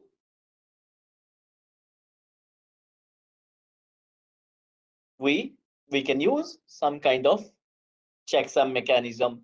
And what is the purpose? To see that the message that has been sent, whether it remains the same or not, or somebody has modified or not. And what is authenticity? That if I am sending the message, you should be able to verify that whether it really came from me or someone else. So these were the basic paradigms. Now, in case of IoT, there are other important aspects like availability. At any point of time, my network should be available, or my devices, my system should be available. Then what about access? Who can access such network and who cannot? That has to be clearly answered. Reliability is another important factor, that um, after considering all the security mechanism, the system should reliable and perform in all possible situation. And then comes repeatability. If I'm sensing something right now and I'm getting reading, let's say a value of 20, I should be again able to do that and get the similar value. Okay, I should be able to reproduce what has happened. So these are the security requirement. But now, see, IoT is an evolutionary technology. It is not something like a groundbreaking, something very new. At the beginning of or at the bottom of everything, or at the beginning, we actually built hardware, computer hardware. Then came the operating system, then came the network. Then the network was on top of operating system. Then once we had that, we had the web, that is the internet. Then came the mobile, and then came the cloud, and then IoT. Now IoT leverages all such technologies, right from hardware to it has footprint in everything. Now, the vulnerabilities that are present in all of them will also be present in an IoT ecosystem. Is this clear? So we know that IoT system suffers from all IT related vulnerabilities that are there. On top of that, if you look at the different protocols that has been introduced, some of the popular protocol that has been introduced for to deal with the IoT ecosystem. Look at their authentication, authorization, and confidentiality mechanism. In many places, you can see that they're not, the dot means it has something. Authentication MQTT has some custom authentication, but it doesn't have an SSL based authentication. COAP doesn't have authentication at all. It doesn't have authorization. It can provide confidentiality through DTLS. Similarly, MQTT can provide through TLS. So it is something which looks a little challenging, because security here is not pre-built in many of the protocols. Now, if we try to summarize all of them, here the triangle means some level of security is there, and the square means no security. See, COAP, here you see in the authentication level, there is no security available. MDNS, you see, it's completely unsecure. SSDP, I cannot go into the details of all these protocols. I'm sure some speaker must have talked about all of them. So most of them has either some security mechanism available or no security, but many of them lacks a comprehensive security mechanism. Now, why things look so bad? Typically, the breakers have a long history of having very robust tools and techniques to um, break into systems and exploit the IoT stacks. Again, physical access in IoT ecosystem, physical access uh, of device is another problem. Given if intruder has a physical access to any IT devices, they can do almost anything. And IoT devices many times are field deployed, and they may not be inside a data center. So if they are not protected, it is possible that the adversary might have physical access to the device and can compromise such device.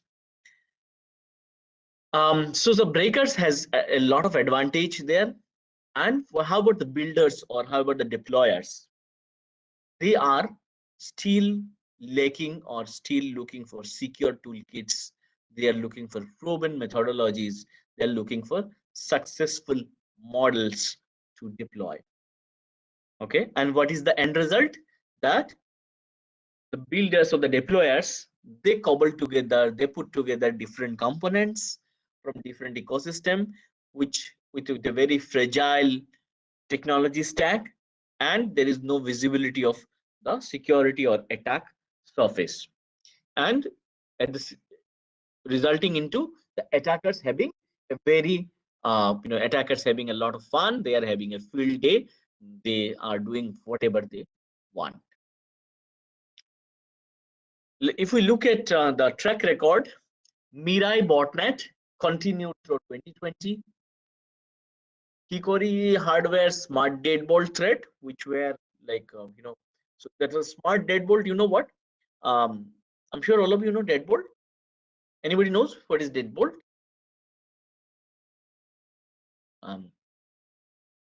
Not sure what we call deadbolt in Hindi. Um, I think it's in Hindi. It is called chitikni. The uh, bolt through which you close the door, right? So there were like smart deadbolt. There is a company which sells smart deadbolt. That means you can remotely lock and unlock those deadbolt. Okay, so this smart deadbolt system was hacked, and a lot of such doors were opened. Kundi, right. Kundi. Chitakni is like very sophisticated word, but Kundi is like which is used regularly. Similarly, Google Home and Alexa security breach has exposed many people's personal data. Then there were cases like hacked baby monitor. There's an IoT system which monitors a baby, and if the baby is in a slippery mode, it rings the rattle and tries to put the baby asleep. Okay, and it can play some. It has a monitor. It can play some videos to keep the baby calm.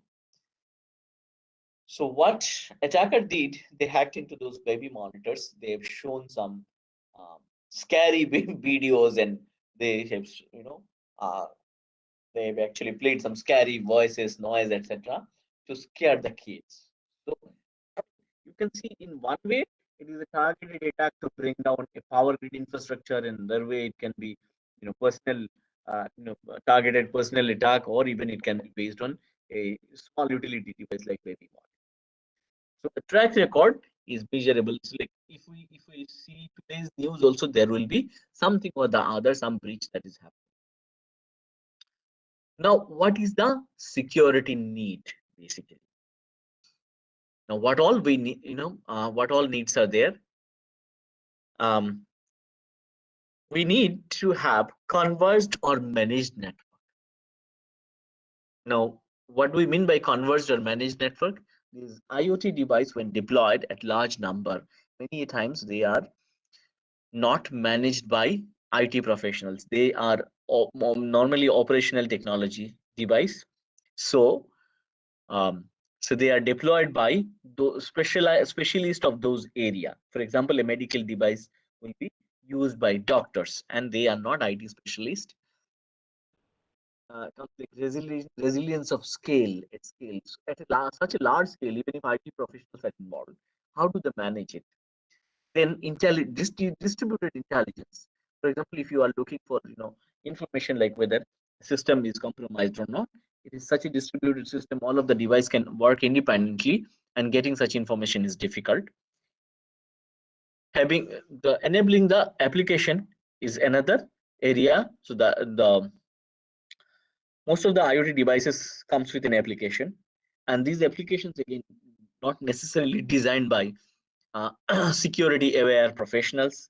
They are supposed to work and designed by operational team. Again, they might have their own uh, disadvantages.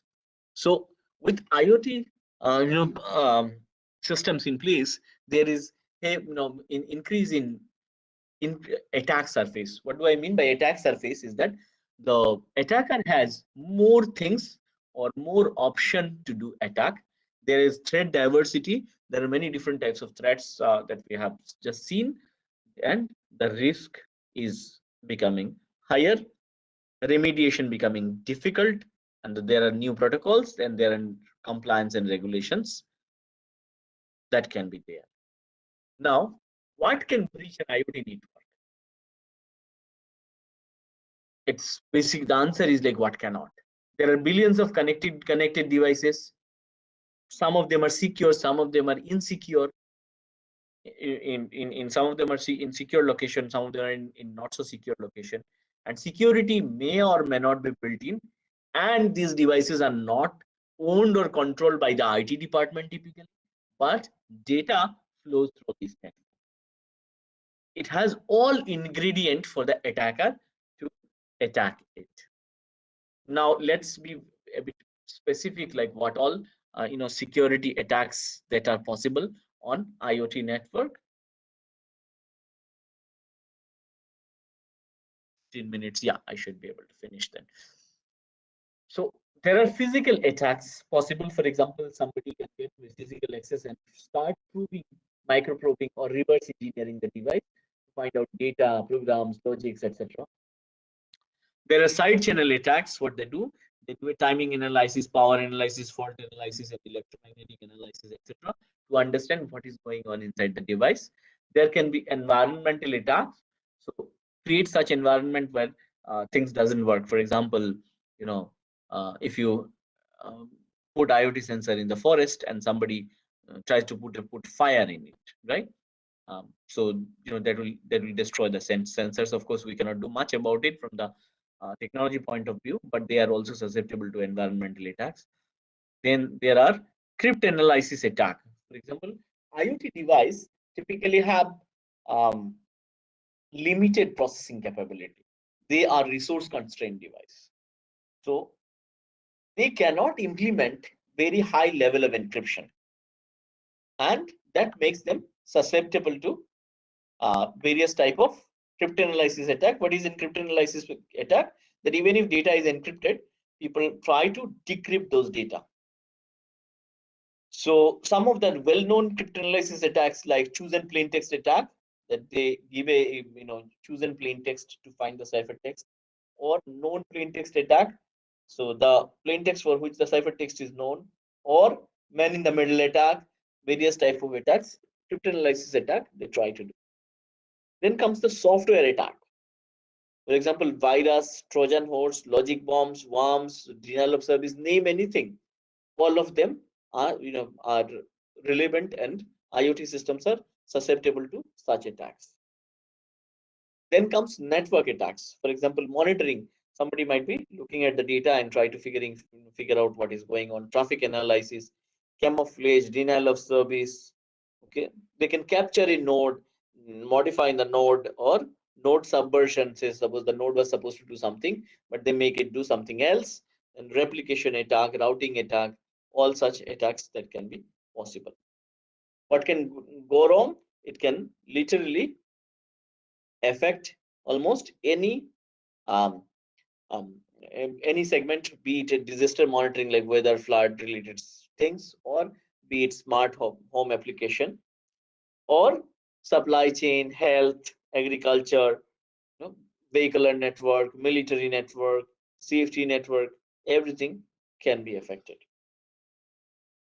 Let's take an example of some of the attack. For example, packet flooding attack or say vulnerability based attack can actually affect the availability. Remember, we talked about the paradigm, what are the security needs.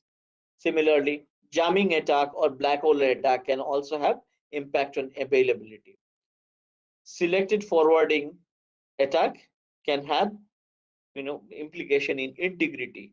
Civil attack can have issues with confidentiality. Okay, and what are the preliminary stage that somebody might try to compromise a node, implement a malware, or add a malicious node, deploy equipment for intrusion, and using those any of those attacks. This list is not exhaustive. There can be many more attacks that are possible. I will not talk about this because I've already said that internet typically it's a heterogeneous device, and initially security is an afterthought. So in case of IoT, there are questions of devices. Some of them are host and some of them are not host. For example, all the hosts has addresses. Say in RFID, readers are the host, but RFID devices, for example, tags are the devices, and devices are named, so those are not host, and they literally doesn't have the addresses. And hosts to protect host, it needs to be reachable. You should be able to reach them. So how do you read a RFID tag? Because as long as it doesn't come near a reader, it is not powered on even. Okay, so hosts normally has a permanent address, but in IoT system, they might have semi-permanent address, or sometimes they are not even available. Routing capabilities are normally built inside in deep in the network, for example, DNS, BGP, etc. So what are the security challenges if we try to summarize? That devices are the first and foremost, maybe that some devices are not reachable most of the time. The devices are not connected. Devices can be lost or stolen. An adversary can pick up a device, and the deployer might lose control on the device. These IoT devices normally are not crypto engines. They cannot implement, as I mentioned earlier, it's difficult to have strong security with without having large amount of processing power. And devices have finite life. IoT devices are normally commodity devices. They are not very heavy enterprise devices. So typically they have a shorter lifespan. Okay? So the credential needs to be tied to the lifetime. So if some devices lifetime is over, and if you still have credential, it might fall into someone else's hand. Say for example, a certificate. The devices are transportable. See, it's very easy to carry an IoT device, and it can cross border. It can go to another nation, another state, and outside your organization, etc. And devices needs to be recognized by many readers. So there will be multiple user who will be reading data, and it is increasingly difficult to decide that who has access to data and who doesn't have. So what all that should be done? That for assurance, one of the things that is of very high importance is risk analysis. When we deploy an IoT network, we should look at what all possible risks, factors that might come into the picture in the form of IT security. If a device is lost, what might happen, and what corrective action that may be taken. Analysis of the device. Before we deploy, we should analyze the device and see that what are the security mechanism available, what we are deploying, and what in case of worst scenario, what might be lost. Then crypto capability and export analysis. We need to, while deploying the IoT devices, we need to look at possible security options, for example, or the crypto capabilities. For example, if we are deploying RFID tags, we at least know that RFID tags will not have crypto capabilities at least for some years. Okay, so what are the security objective now? To have privacy protection, identity protection, and traffic analysis protection. What is identity and in case of identity protection, what we try to do is to manage the identity and identifier management. That is basically separation of identity and the identifier. Now, to secure this IoT infrastructure, let me go back to the slide with which I started. That is having in application centric infrastructure and application enabled platform, and then the different technologies that comes into the picture. So all of them are now available as services. For example, different service provider actually provides, say AWS or Microsoft Azure actually provides all of them as services. So they might be available as services. So what should be done at the various level? For example, end-to-end data encryption has to be enabled, so that the devices, when they send data, they are not available to anyone else. Then the device level security or anti-tampering, that the device, if it falls in wrong hand, it should not be easy, or it should not be possible to be tampered, and uh, it should have possibly a self-destroying nature kind of a situation. The physical security of the device is another aspect. And then at the network level, we should look at network and perimeter security. And at the deployment level, we should look at cloud-based threat analysis or protection mechanism. If we look at IT systems and OT systems, that is information technology based systems and operational technology based systems, they are inherently different. In case of IT systems, for example, computers, servers, laptops, etc., the connectivity is basically any to any. Anybody can get connected to anything else. In case of operational technology, things are normally hierarchical. The network posture of IT is basically, as I mentioned, it is confidentiality, integrity, and availability. These three are of importance as per their order. The network posture of OT is different. It is in case of OT, the system should be available. That is the first objective: availability, integrity, and confidentiality. So the posture, as we can see, the priorities are different. CIA becomes AIC. The security solutions in case of IT systems are like cyber security, data protection. In case of OT system, it should be physical access control, safety, etc. In case of response mechanism, if we understand that an IT system is compromised, what we can do, we can either unplug it, quarantine it, we can separate it from the network, or shut down and try to mitigate. In case of OT, it's very difficult. For example, a power grid, we won't be able to shut it down so easily.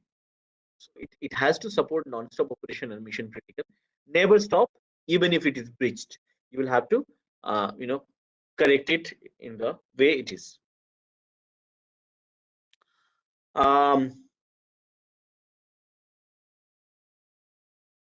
Measurable track record, what we have seen earlier, are luckily most tests are of on consumer IoT.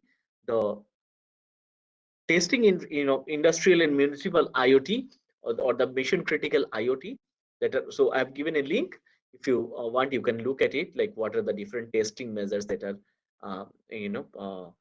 available. It's from HP. You can look at it.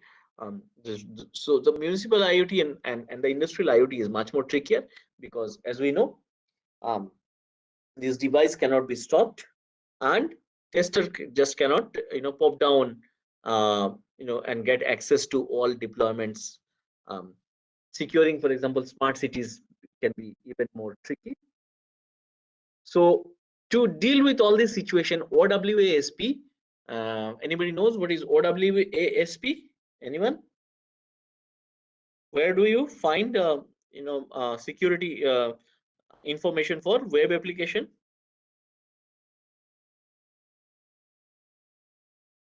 Anyone? What OWASP stands for? It is Open Web Application Security Protocol. They publish what all are the most serious security threats, right? So an overall IoT security, OWASP has a list now, which lists the uh, security threats that are around in IoT protocols. What are the attack surfaces, vulnerability list, reference solutions, aggregate community resources, guidance for developers, and IoT specific security principles? All of them are available in OWASP IoT. It's an open source project, anybody can go and look at it. And IoT framework assessment. If we look at OWASP IoT top 10, what are the top 10 security threats? The first one was insecure web interface. See, IoT devices are manufactured by mostly, as I said, OT companies. They specialize in operational domain and they do not specialize in, let's say, not necessarily in web application, secure web application development. So many of the devices, for example, a CCTV camera or your home router has a web interface. And if that web application itself is susceptible to attack, then you can be compromised. Similarly, insufficient authentication authorization. Many of these devices that lack authentication protocol. Insecure network services. We have seen the protocols and what are the conditions. Lack of transport encryption, other privacy concerns, insecure cloud interface. IoT devices. I'm sure in some other lecture you must have seen that they talk to cloud. They typically for storing data, and they try to delegate the compute job to the cloud. So if this interface with the cloud is not secure, there can be problem. Insecure mobile interface, if there is a mobility device that is connected, that might also create problem. Insufficient security configurability. Even if security system is available in such devices, many times they are field deployed without modification systems. Now that was in 2014. Now in 2018, you see that the security scenario has changed. The number one became weak, guessable, or hard-coded password. You see, earlier it was web interface. Now in these 4 years, possibly people try to create a better web interface, but then the user who was supposed to use that web application, they were putting up very rudimentary password or some default password, etc. Insecure network services became second, then insecure ecosystem interface, lack of secure update mechanism. Another very important thing, for example, an IoT device, let's say a smart CCTV camera, to update the operating system, no, and even company doesn't ship it, right? Do you use antivirus in that device? Possibly not. Use of secure or even there is no mechanism to actually use a firewall or an antivirus in such devices, because they are built for a specific purpose. Similarly, insufficient privacy protection, insecure data transfer, lack of device management, etc., etc. So you can read through and you can get an insight like what all security threats are there. Now, what principle that you can, so in couple of slides I'll finish, you can adopt for IoT security. Okay, I'm exceeding already, so I'll finish in 2 minutes. We assume that there is a hostile edge, and we try to test for scale. We know that the internet is full of lies. We don't trust things easily. We also look at exploit anatomy. We look at attackers' target and weakness, transitive ownership, authentication, system hardening, etc. There are frameworks available. I've given you a link through which you can see the basically an IT deployment model, whether they are secure or not. Edge consideration, I will not talk about it today. There are some considerations about various, I'll share the slide and you can go through it. Various considerations are done at various level. So one final thought, that security privacy is a problem in IoT protocol and one-stop solution. You cannot buy a off-the-shelf some solution which will fix the problem is not available, and the regulation that the rules and regulations are still evolving. Many countries are yet to come up with guidelines, and consumers may skew this security, but business won't. We might be concerned about security, but the business will or we might take that risk, but the business cannot take such risk. So security can be a differentiator in case of IoT deployment. That's all from my side. If there is any question, you can please ask me.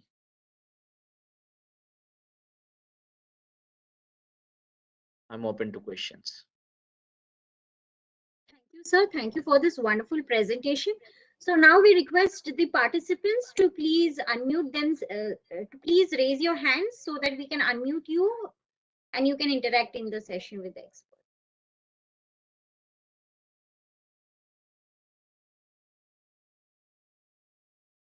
So you can also ask your questions in the chat section and the Q&A section also. Sir, there is one question in the chat section from Santosh Sharma, sir. Okay. Security and privacy in the Internet of Things, current status and open issues. I'm not sure whether there is a question in it or not. But if you are talking about like current status, I have given you the current status here. The one is the IT security part, another is the specifics, security related to protocols that are there over the internet. And also I talked about briefly around the operational deployment and what all security issues that bring in. So it's a complex thing. It doesn't have a one line answer. Yeah, but it is a combination of many things. And if you want to look at like what all are the current status and issues, one solution I have given you is you can go to OWASP top 10 and see all the attacks are very nicely explained there. You can read about, you can know countermeasures, etc. So in 1 hour time, I could not put more than this. But this can be an enabler to, you can start learning more and more about IoT security from, this can be a starting point. Thank Any you, other sir. question? Yeah, one more question from Anand Kumar, sir. He has privately messaged in the chat. So he asked research areas in IoT security. Well, a lot. So, okay. See, first and foremost, I can see is that how do you build the trust, the authentication, authorization, access control, privacy, all of them needs to be relooked at, because you cannot put RSA with a very large and key size in IoT devices. Again, you see, the devices are so many in nature. Typical, IT solution like certificate based mechanisms are not scalable really. How do you deploy so many certificates in so many devices, and how do you manage them? So again, a mechanism needs to be built, but then comes like automatic update. Many of these devices needs to be automatically updated. Now, if you can update, an intruder can also update possibly in some, through some mechanism. How do you make it secure? Then all these devices has data. How do you protect data when the device, when the data is in the in the IoT device? That is security of data. You ensure security of data when data is in motion. That means when data transfer takes place between IoT device and the consumer or the cloud or edge or whatever. Then delegation. So all of them has one question I can, that is from Gulab, that IoT devices are tightly connected with internet. If internet is down at some point of time, is there any alternative? Well, IoT devices assume that internet need not be connected always. So there can be intermittent connection also, and they can hold data for some time. But if internet connection is not at all available, then there is no IoT because it is Internet of Things. So we cannot have like the way the question is like, if there is no internet, can we have email? Obviously not. Then one more question from Dr. Muthu Subramaniam, that how can we apply encryption algorithm in the hardware? Because nowadays every device has a built-in encryption of 128-bit internally to protect the device. Well, every device, I'm slightly skeptical. Let's say if there is a temperature sensor, I'm not sure whether it has capability of 128-bit or not.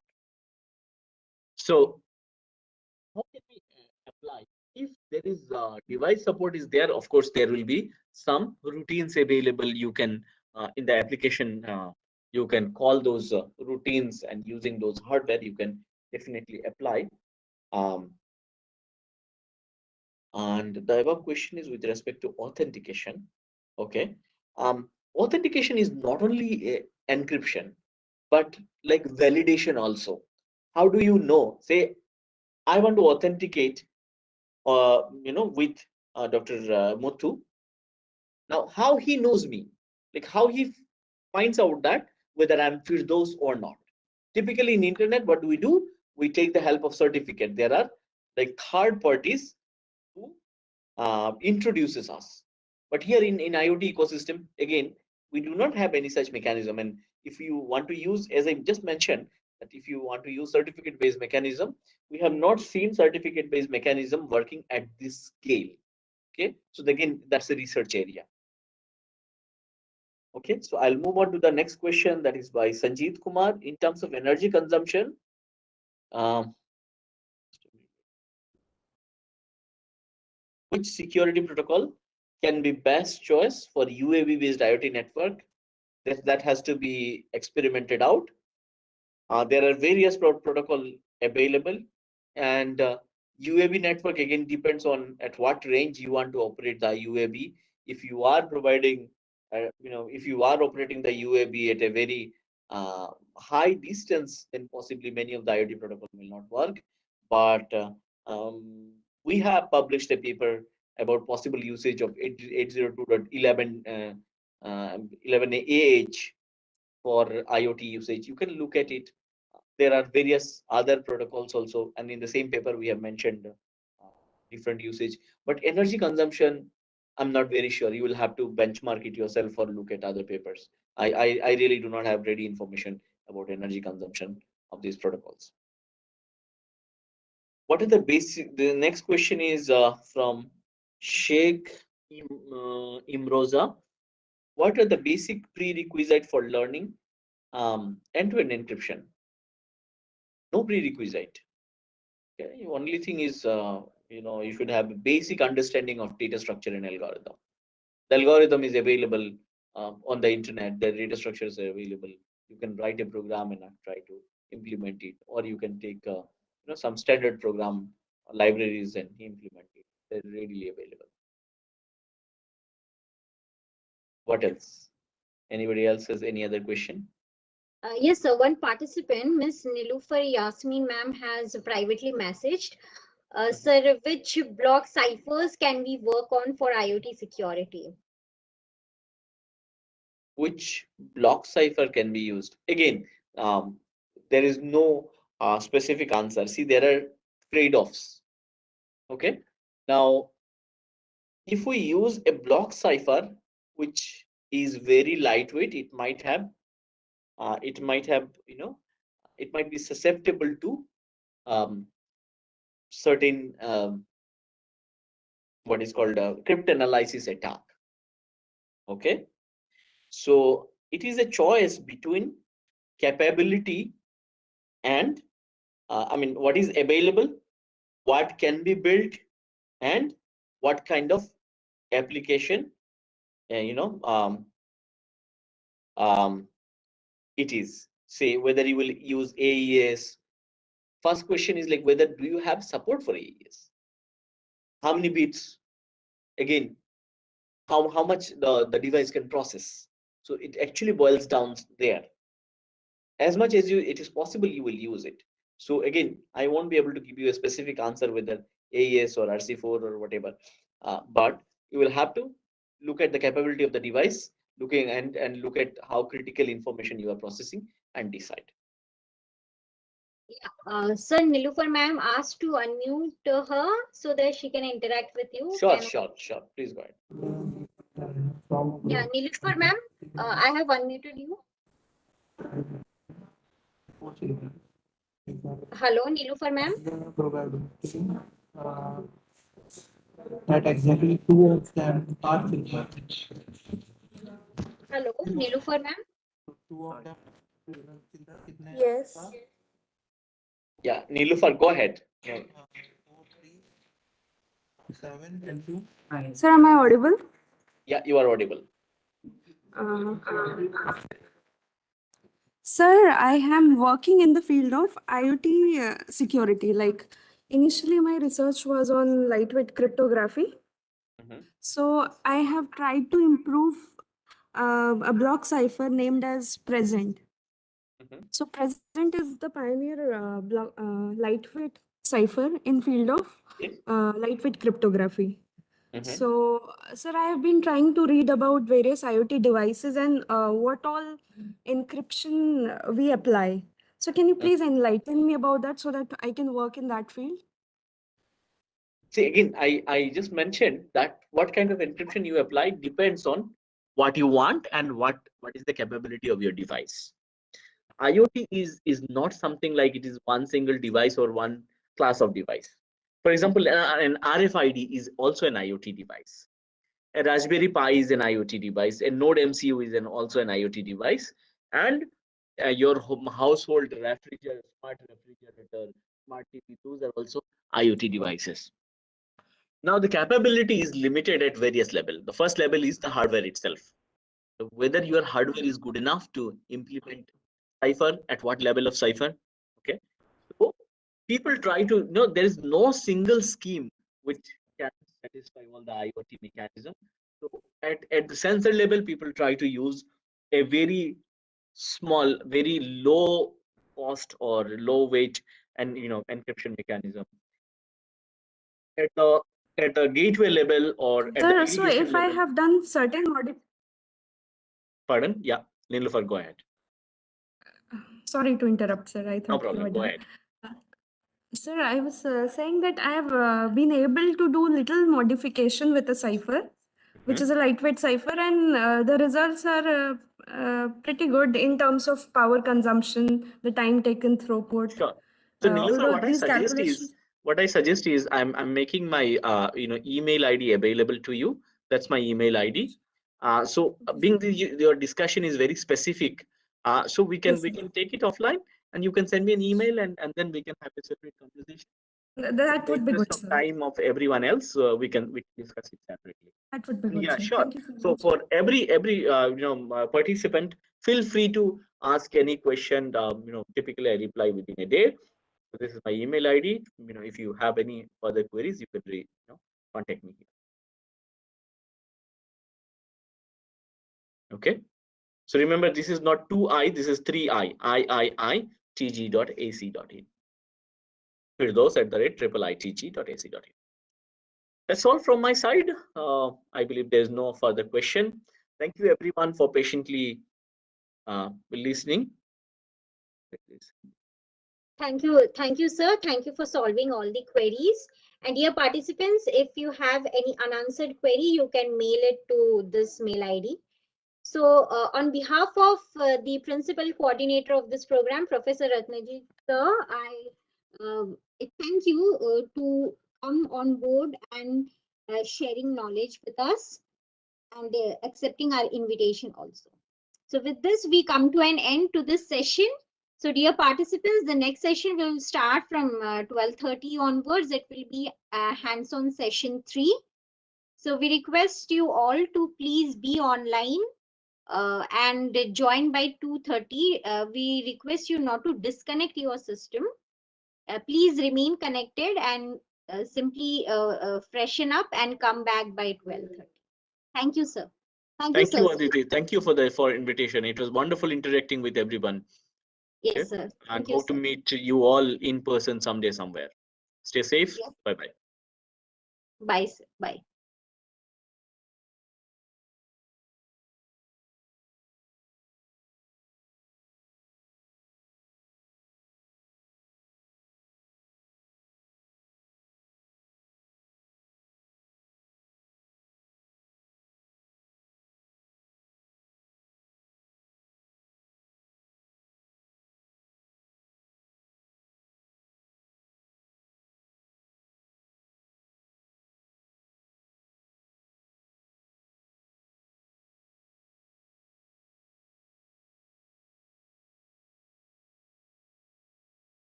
Good afternoon, Jitesh sir.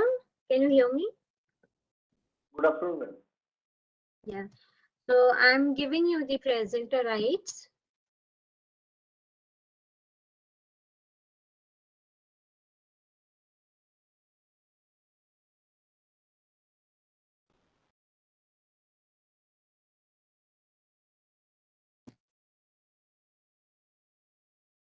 The screen is visible, ma'am.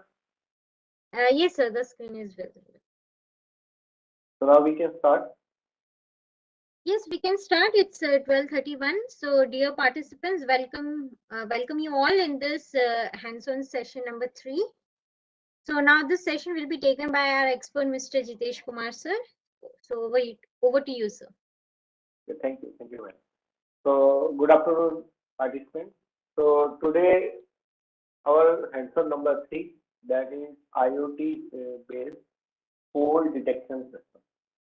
So what is the fault detection system? So the fault detection system is very useful for elderly people. So it can notify the concerned person or family member whenever it detects any fault and can reduce the risk of delayed medical attention. So this has led to the development of many different types of automatic fault detection systems. So nowadays, you can find a fault detector in smartwatches, in fitness trackers, and other type of wearable also. So we will uh, we are going to build this fault detection system using Node MCU, and there is a sensor that is MPU 6050 sensor module, that is gyroscope and accelerometer. So to detect the fault, we will compare the acceleration magnitude with the threshold value. And if the fault is detected, the device will send an SMS to the concerned person. So in MPU 6050 sensor, there is a gyroscope and accelerometer. And we also use the IFTTT if this and that service, IFTTT services. So Node MCU here is the microcontroller and Wi-Fi module to connect with IFTTT to send the SMS. So these are the components required for this hands-on number 3. So we need a Node MCU, we need a MPU 6050, accelerometer and gyroscope, and we need some connecting wire. Also, you can use the board also. So in our board, this in IoT development board, so there is a MPU 6050 sensor on our board, and there is a Node MCU. So we can connect these with the wire. So I will send you the pic how we connect. So we are using these 3 mainly the components. Node MCU required with micro USB cable we need, and also the sensor and some connecting wire. And this is the connection diagram. So the communication between sensor and Node MCU is via using I2C protocol. So how many you know what is I2C protocol? Are you aware about the I2C protocol? Anyone please reply into chat. Do you know about the I2C protocol? What is I2C protocol? How can we use it? Do you know about this I2C protocol? Please let me know. You can write into the chat. Do you know about the I2C protocol? Okay, only one reply. Ankit Sharma sir. Remaining participants, please.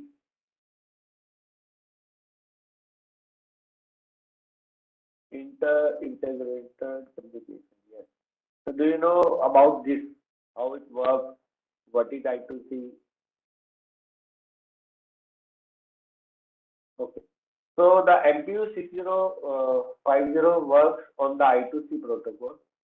So we only need only 2 wires to interface Node MCU and MPU 6050.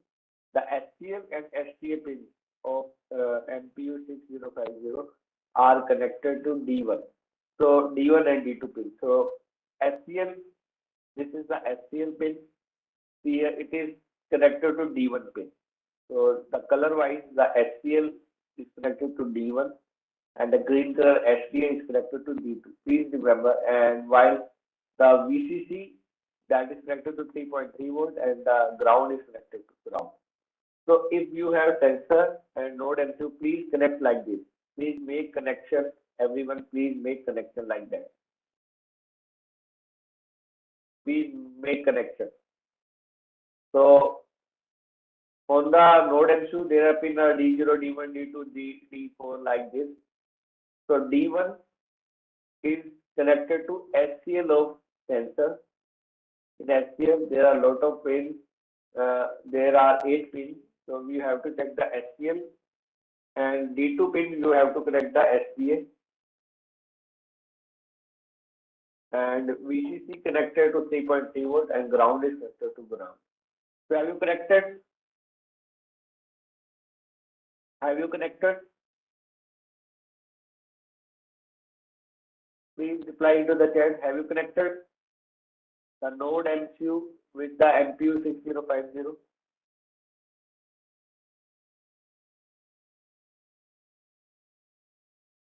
Please reply quickly. Have you connected or not?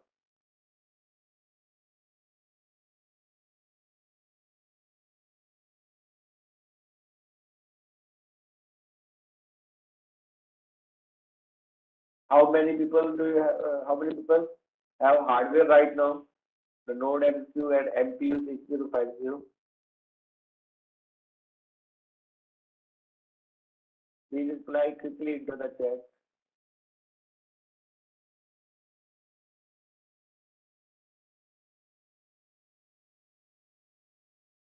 So please connect like this. SCL, I am repeating again. The SCL of sensor is connected to D1 and the SDA pin is connected to D2 because this is the node MCU I2C pin. And this is the VCC and ground. So this sensor is not available in the Tinkercad. Please. We are not using Tinkercad right now. The IoT work, I am repeating again and again multiple times. IoT work, if you want to do experiment using IoT, you need hardware. There is no simulator who will give you about knowledge about the IoT. You cannot perform IoT work on the any simulator. You need hardware because there is an internet connectivity. Now it is clear to everyone, you need hardware. See, before every hands-on, we already provided a list and I also told you already yesterday you need these hardware. So now we will learn something about the I2C protocol. So the term I2C stands for inter-integrated circuit.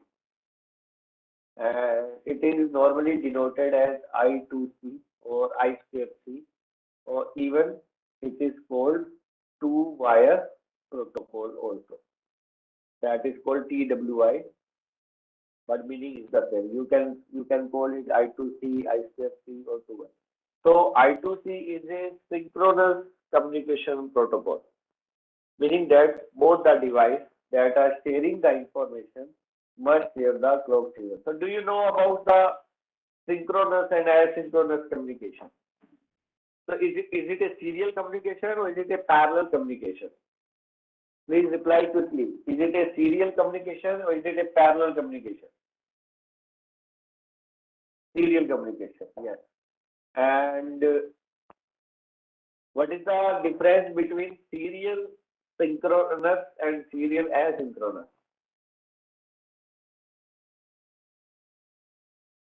What is the meaning? Synchronous and asynchronous.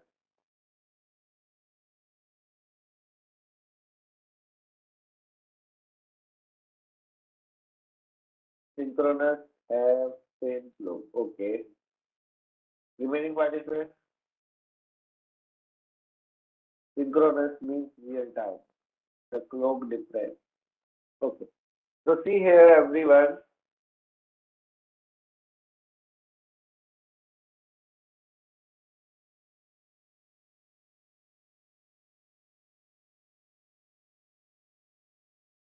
So in the synchronous serial communication, if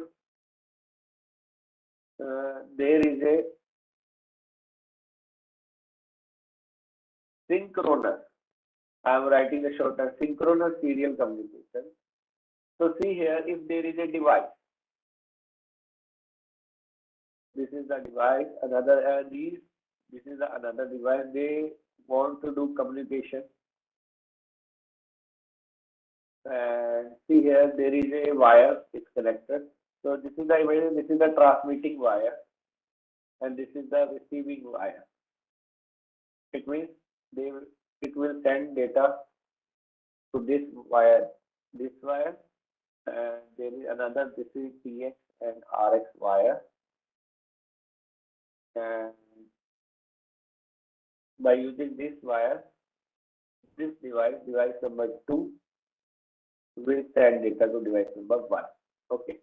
Now talk about the synchronous. So see here, in there is a device number 1, if there is a clock generator, CG means clock generator. So the both devices using the same clock generator. So the clock is generated by a device, and the clock is received by this device. So that means the clock is generated in a device. That device is called master, and the clock is received by this device. So this is called slave. Who is clock generator? The master has clock generator. In the master, see here, there is a clock generator. So both the devices working on same clock. So that's why it is called synchronous. Like our class timing is 12:30. Our hands-on timing is 12:30. So I am also present. I present on 12:30. You are already presented on 12:30. So our clock is synced already.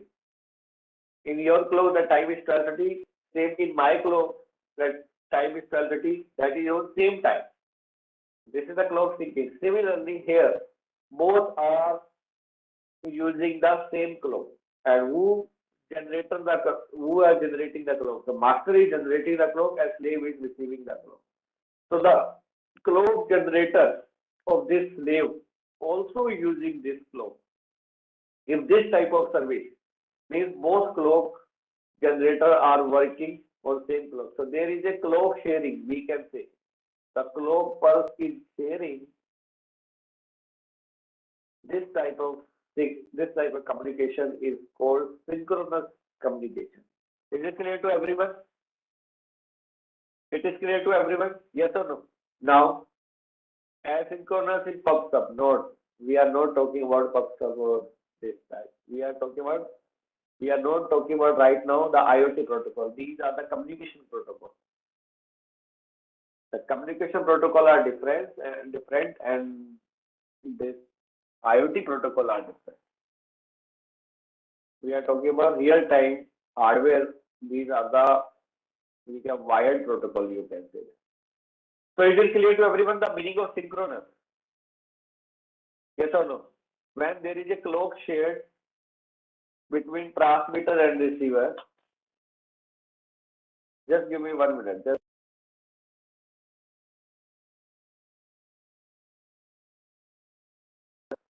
So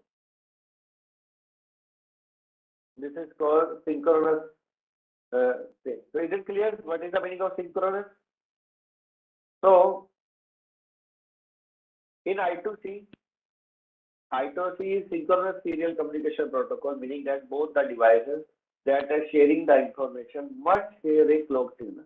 So there is a clock is shared between the master and slave. Who is master? Who generates the clock? Who is slave? Who receives the clock? Okay. So it has only 2 wires to share information.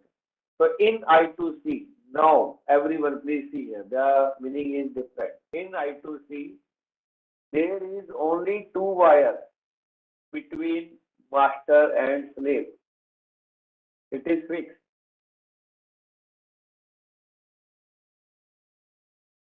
There is only two wires between masters. So one wire is called the SDA. SDA. And the SDA here is connected to SDA. And the second one is the SCL. The second one is called SCL. So this clock is generated by the master. So this device is called master. So there is only two wires between master and slave, and it is half duplex communication. It is half duplex communication. It means you only receive data at a time, and that time you cannot transmit data. If you are transmitting data, that time you cannot receive the data. So only the one wire by which you can transmit and receive data, but at one time you can only receive, and at one time you can only transmit. So this is called the I2C communication. There is only two wires. So it has only two wires to share the information, out of which one is the clock signal because it is synchronous. Only two wires, one must be clock signal because it is synchronous, and another is sending or receiving data. So I2C communication was first introduced by Phillips. It has only two wires, so these two wires connected across two devices. Here one device is called master, and the other device is called slave. The communication should be always occur between master and slave. The advantage of I2C communication is that more than one slave can be connected to a master. So this is the typical block diagram. Both the lines should be pulled high by pull-up resistor. These both lines should be high by the pull-up resistor. These lines are pulled high by pull-up resistor. These lines are already high. Yes, is there any doubt? But with only two wires, how can I2C connect multiple slaves like this here? See here. I2C is a bus communication. You have to join the bus.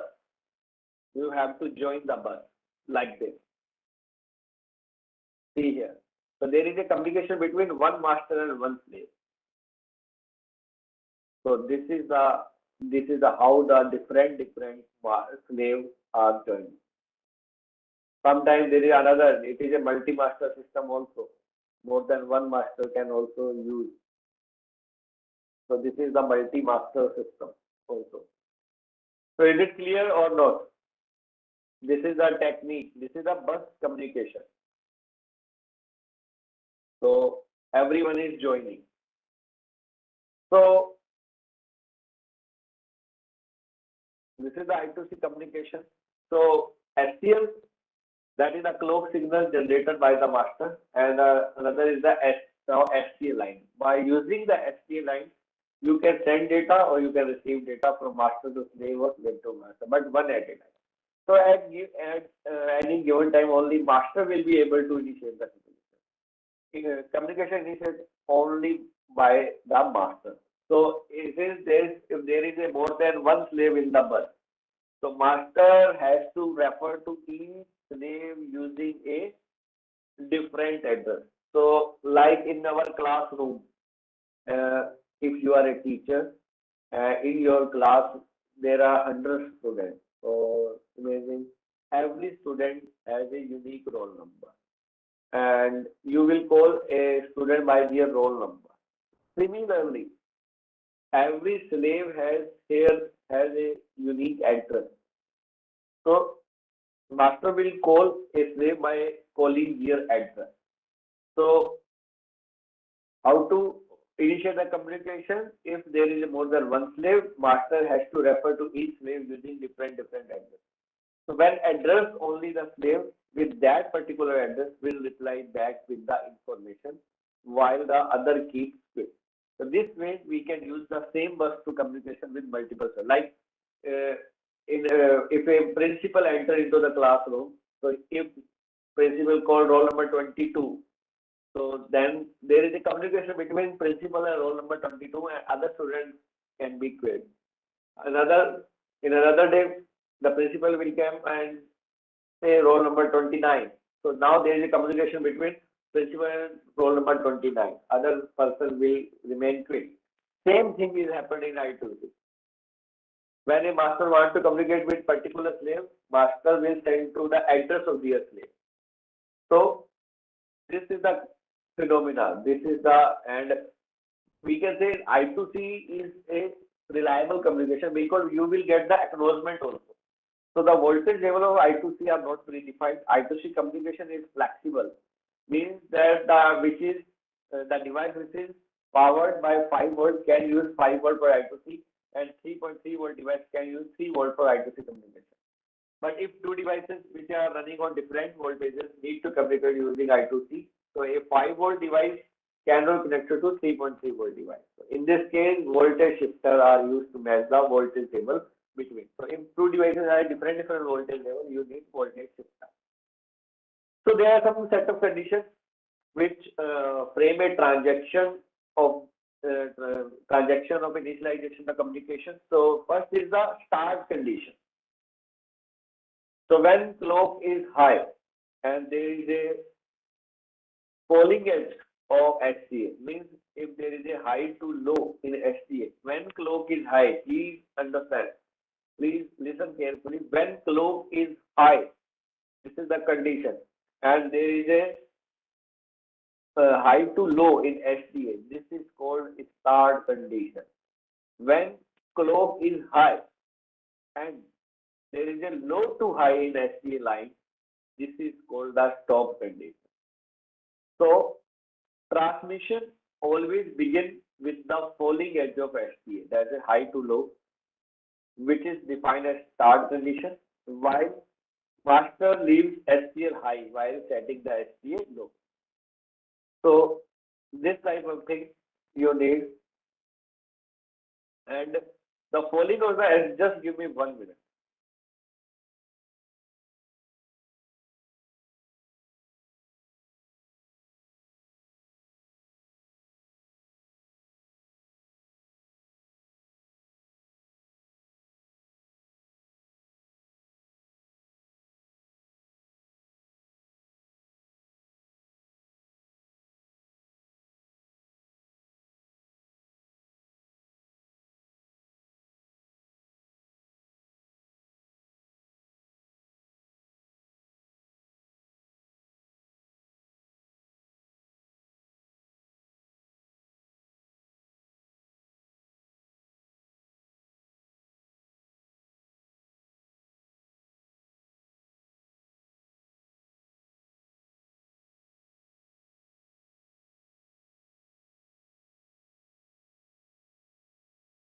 So the falling edge of STA is the hardware trigger for the start condition. Please remember, there is different condition for start and stop, and the remaining bits between start and stop follow different rules. So it must be clear to everyone. So after this, all devices on the same bus goes into the listening mode. So when there is a start condition, when you will send the start condition, imagine, see here, if this master one will send the start condition. So every slave or master maybe will receive that start condition. So now they are converted into the listening mode. Imagine like when principal enter into the classroom, everyone is enter into the listening mode. Every student. Similarly, when you send the start condition, every slave are now in listening mode. So how can you define the start condition? When there is a clock is high and then there is a transition between high to low. So in the same manner, rising edge of STA. This is the rising edge of the STA. When the clock is high, it is called the stop condition. And it the rising edge of SDN, the stop the transmission. So now see here, this is the frame of I2C. There is a start condition, there is a stop condition. There are two things. There is a start condition and there is a stop condition. Now, between start and stop condition, there is a communication. So, master will send the start condition. Then, master will send the 7-bit address. In I2C communication, in Arduino or Node Engine, we will use 7-bit addressing. That is the roll number, maximum 7 bits. Means 128 slave you can connect using I2C. So there is a 7-bit address framing. So master will send start condition, then master will send the 7-bit address. Means master is calling roll number. Then the slave which has a unique, every slave has this unique address. So the address sent by the master match with the address with the particular slave. That particular slave will send the acknowledgement bit to the master.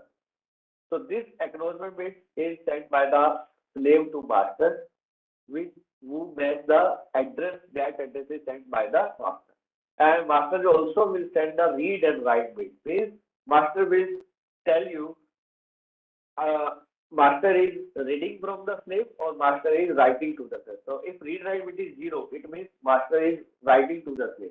If read write bit is 1, master will read from the slave. Then after getting the acknowledgement or not acknowledgement, master will send 8-bit data.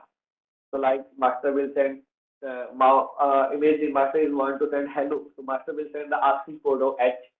Then master will receive slave, master will receive acknowledgement data. Acknowledgement means at the 9th bit. If the SDA line pulled low by the slave, that is acknowledgement, and if the 9th row, the SDA line remain high, it means it is not acknowledgement. So not acknowledgement is not a error. Okay. So similarly, you have to send ASCII code of H, ASCII code of E, ASCII code of L, ASCII code of L, ASCII code of O. If you are sending hello, you have to send the 8-bit data. So after each byte sent or received, the 9th clock cycle is held by the acknowledgement or not acknowledgement. So this acknowledgement bit is generated by the either the slave or master, depending on the situation. Who is the receiver? Who will send the acknowledgement bit? So now I will show you the communication between master and slave. See here. Is it clear everyone or not? Is there any doubt? Please ask if you have any doubt.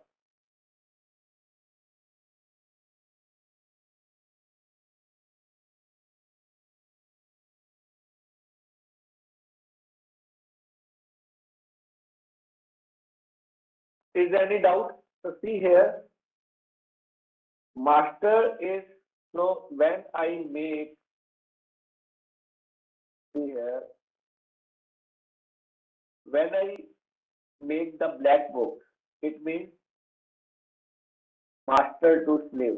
Please understand. It is master to slave, and when I make the green box, it means slave to master. Please see the arrow, slave to master. So see, this is the master, this is the slave. So in the first case, see here, master is sending the start condition. See here, this is the start condition. Then master will send the 7-bit address. Master will send the 7-bit address. This is the 7-bit address. Then master, imagine master want to send ASCII code of capital A to slave. Master want to send. So how master will send? I will showing here only one byte data transmission. Then master will send the read write bit. This is the read write bit. So in this case, the read write bit is 0, means you are writing. Then then the addressed slave will send the acknowledgement bit, ACK bit. This means sent by the slave to the master. The green box means slave to master, black box means master to slave. Now master will send the 8-bit data. The 8-bit data is ASCII code of A. That is the 0x41 in hexadecimal. Then if there is a no communication, now slave will send the acknowledgement bit. Means slave is confirming I received the ASCII code of it. So now if there is a no other communication, so slave will send no acknowledgement. Then master will send the stop bit. So this is the 1-byte communication between master and slave. So this thing, everyone, please, this part where I am putting into rectangle, this is called the address frame. This is the address frame and this is the data frame. Every frame is 9-bit data. See here carefully. This is the data frame. So this is the address frame. You are sending first address, then read write bit, acknowledgement, and this is the data frame, and these are the start bit and stop bit. So the start bit and stop bit has different rules. What is the meaning of start bit? When clock is high and there is a transition from high to low, that is called the transition accident high to low, that is start condition. When clock is high and there is a transition between low to high, that is called stop condition. And actual communication is like this: start bit, then address frame, then data frame. If you are writing, this is condition when you are writing to the master, writing to the slave from the master. Is it clear now or not? Sir, what is 7-bit address? 7-bit address is the addressing format. Like 7-bit address means you are only 128, 2 to the power 7. You can connect only 128 slaves. Like in every class, every student has roll number, na? And the roll number is already known. Student know my roll number is 21. Similarly, every slave has their address. So that address is fixed by the manufacturer. Okay. So when they are using the I2C communication, you have to use that address. Which means you need to read the data sheet of your slave. Then you have to find what is the address of that slave. Then you have to use that as slave by the master. So this is the address, like roll number of the slave. Like that. This is the and so slave has means there 127-bit address formatting means in the I2C you can connect 2 to the 7. 2 to the 7 means you can connect 128 slaves. And it is still a half duplex. Yes, it is half duplex communication. Half duplex means only one wire you can use transmitting and receiving data. Is it clear? Now,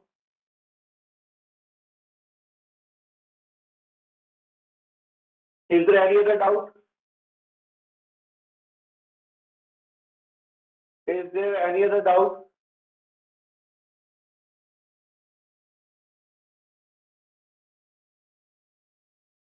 Remaining participants, are you understanding the I2C communication? This is a very important part. I2C, SPI, UART, these are the communication. So this is the most reliable communication. So I2C communication is used only for short distance communication. It is certainly reliable to an extent since it has synchronized clock pulse to make it smart. This protocol is mainly used for with sensor or other devices which has sent information to master. And it is very handy when a microcontroller has to communicate with many other slave modules using minimum of wire. Only 2 wires you can communicate.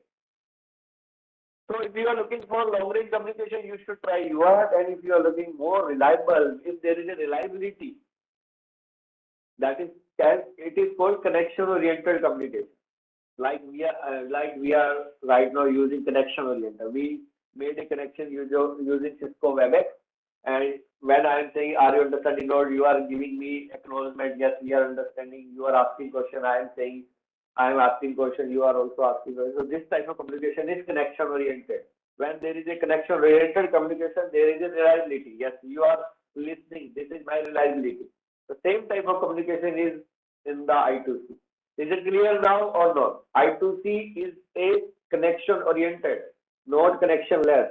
Like in internet, if you UDP is connection less protocol and the TCP is connection oriented. Similarly, here in embedded system, this I2C is the connection oriented communication. Is it clear, everyone? Please reply quickly. Only few people, only one or two people are replying. What about other? Is there any doubt? Please ask if you have any doubt, because we have to use I2C today.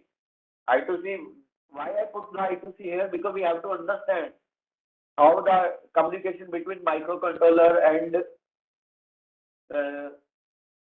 the sensor, because sensor will give you data. I2C, sir, I2C is wired communication. It is a part of embedded system. It is a physical layer communication. This is a physical layer protocol. It is not a IoT protocol.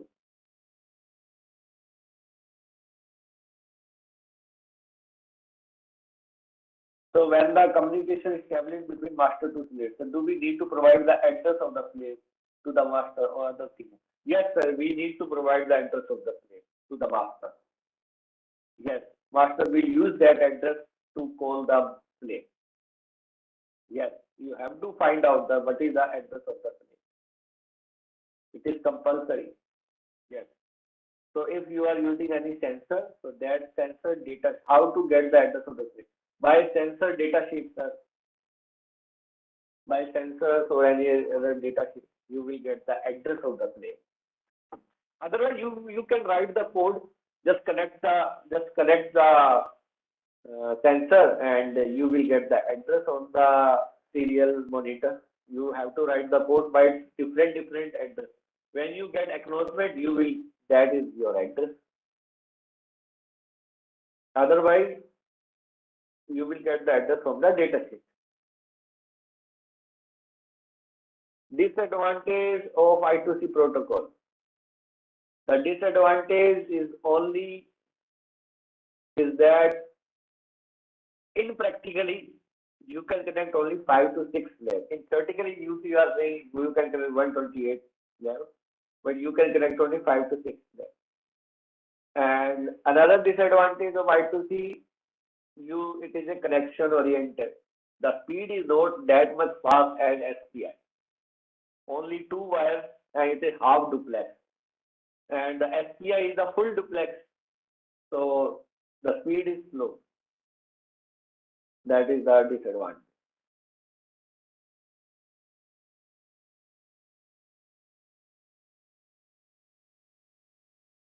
So now, in the Arduino, the pin number A4 and A5, that is the I2C communication pin. Pin number A4 is SCA, pin number A5 is SCA. And in I2C, see here, these are the pin number D1 and D2. That's why pin number D1 is SCA, pin number D2 SCA. That's why I connected here. If you see here. That's why I use this. This 3 point, this one. SCL is connected to D1 and D2 is connected to SCA. Is it clear now? That's why I think. So this is the I2C pin.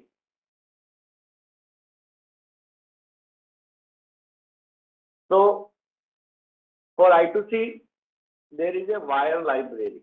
So everyone please open the Arduino website. Everyone please open the Arduino website. Quickly, this is the Arduino website. I will share the link of this.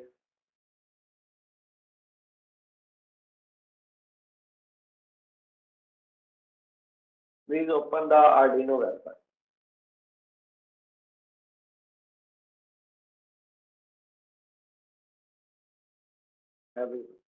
So have you opened?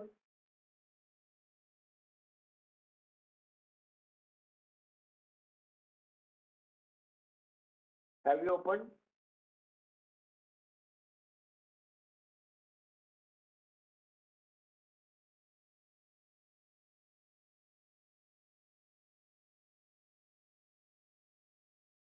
Okay. So go to documentation and go to library example. So this is the documentation and go to library example. Go to library example. Everyone, please open this library example.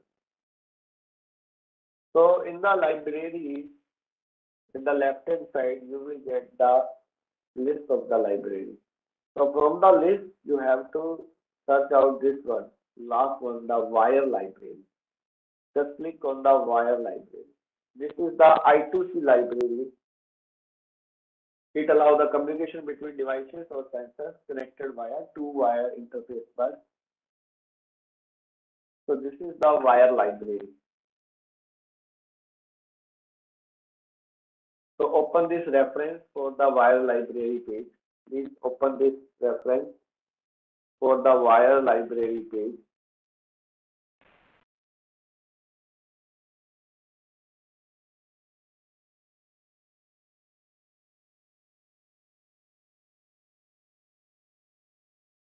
Open the reference, the wire library page. So everyone, please open this. This is the I2C library page. This is the link I shared. So this is the wire library. So the library allows you to communicate with I2C devices, I2C or PWI. PWM is two-wire interface. So on the Arduino board with the R3 layout, the HDA and SCL. SDA is the data line, SCL is the clock line, are on the pin header close to ARF pin. The Arduino DUE has also TWI IC interface HDA1. But in Arduino Uno, if you are talking Arduino Uno, pin number A4 and A5, that I already told you. Pin number A4 and A5 are the SDA and SCL pin. And see here, this is the, there are both 7-bit and 8-bit version of I2C address. 7-bit identifies the device and the 8-bit determine it being written or read. Means you are writing to the slave or you are reading from the slave.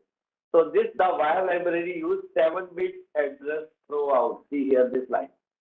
So Arduino's library also made on the 7-bit addressing. So if you have a data sheet or sample code that use 8-bit address, so you have to drop the low bit. So however, the address from 0 to 7 are not used because these are reserved. So the first address can be used as it is. So address number 0 to 7 we cannot use in Arduino, you know. So this is, we need a pull-up register. We need a pull-up register. You have to connect these register externally because the value of these registers will be calculated. So to use this library, you have to write hash include wire.h. Hash include wire.h you have to write, and there is some examples.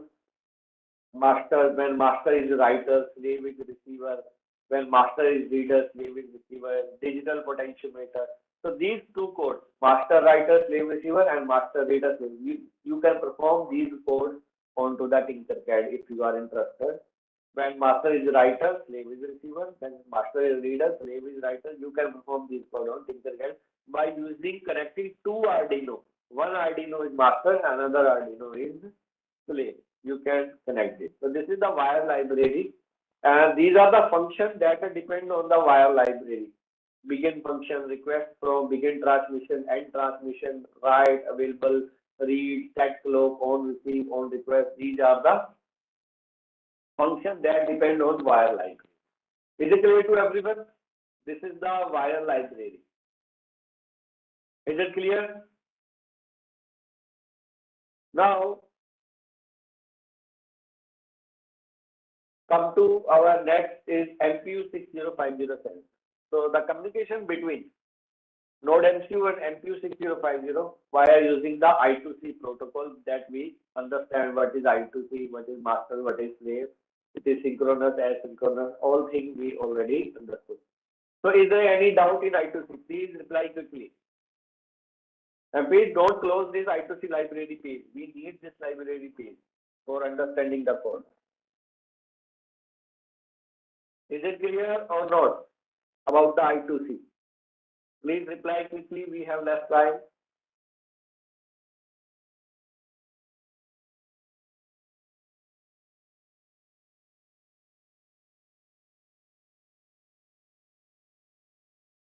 Is there any doubt in I2C? Okay.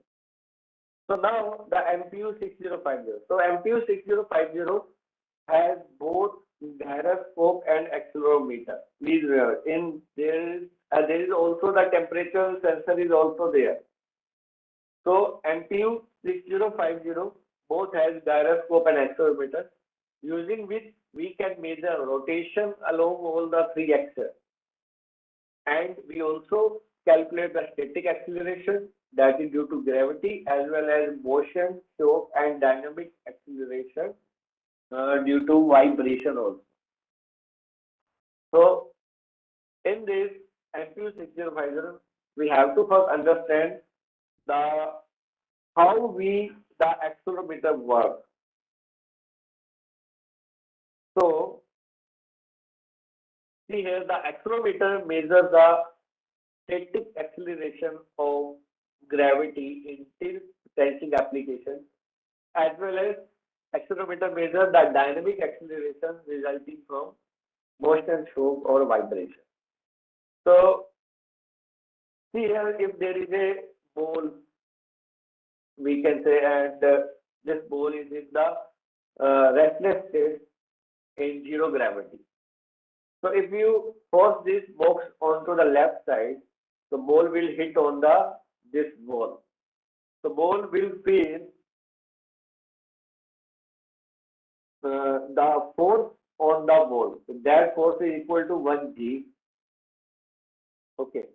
So this force we have to calculate via using the accelerometer. So similarly, if we put this box onto the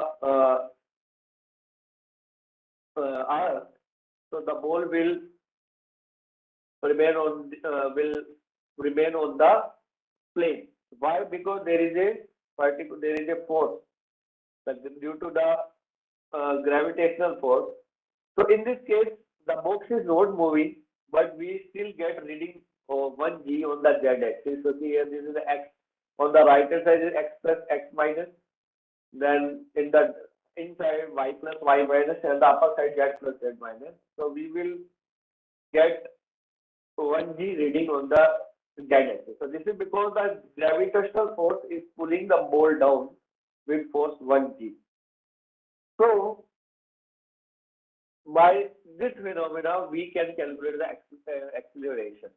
So now the new technology will come, that is the MEMS accelerator. So MEMS means combination of electronics and mechanical components. Micro electromechanical system accelerometer consists of micro machine structure built on a top of silicon wafer. So in this, there are these are the polysilicon springs, and these are some fixed plates. It is made on the silicon wafer, and there are some these are the moving parts. When we move the sensor on left and right or up and down, so there is a movement.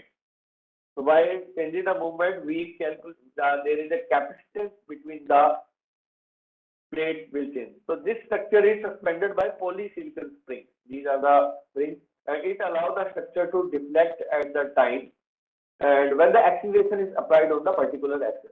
So due to deflection, the capacitance between the fixed plate and the plate attached to suspended structure is changed. So this change in capacitance is proportional to the acceleration on that axis. So the sensor processes this change in capacitance and convert it into an analog output voltage. So we can calculate the acceleration in X, Y, and Z direction using this technology. This is the MEMS.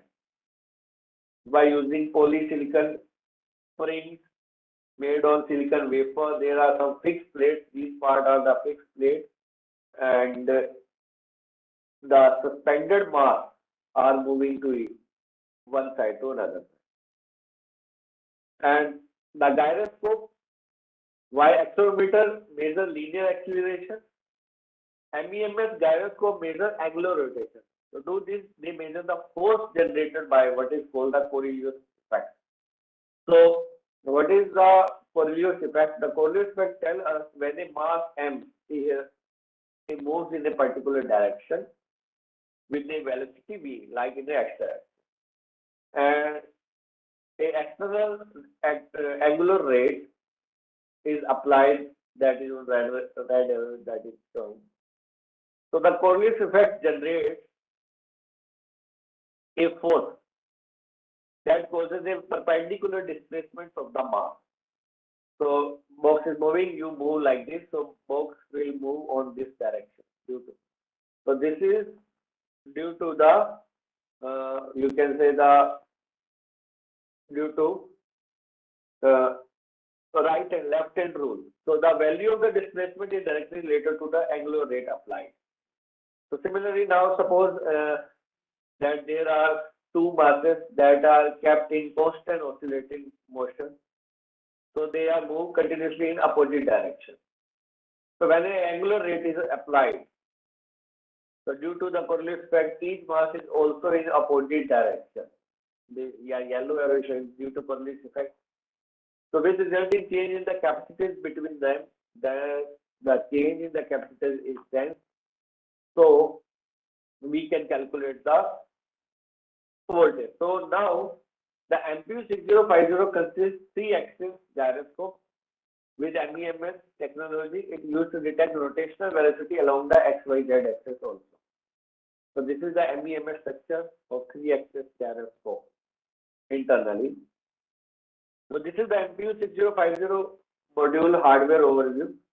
So at the heart of the module, there is a low power inexpensive 6-axis motion tracking chip that combines 3-axis gyroscope and 3-axis accelerometer, and also the digital motion processor in small 4 mm into 4 mm package. It can measure angular momentum or rotation along all the 3 axes, and the static acceleration due to gravity as well as dynamic acceleration resulting from motion, shock, and vibration.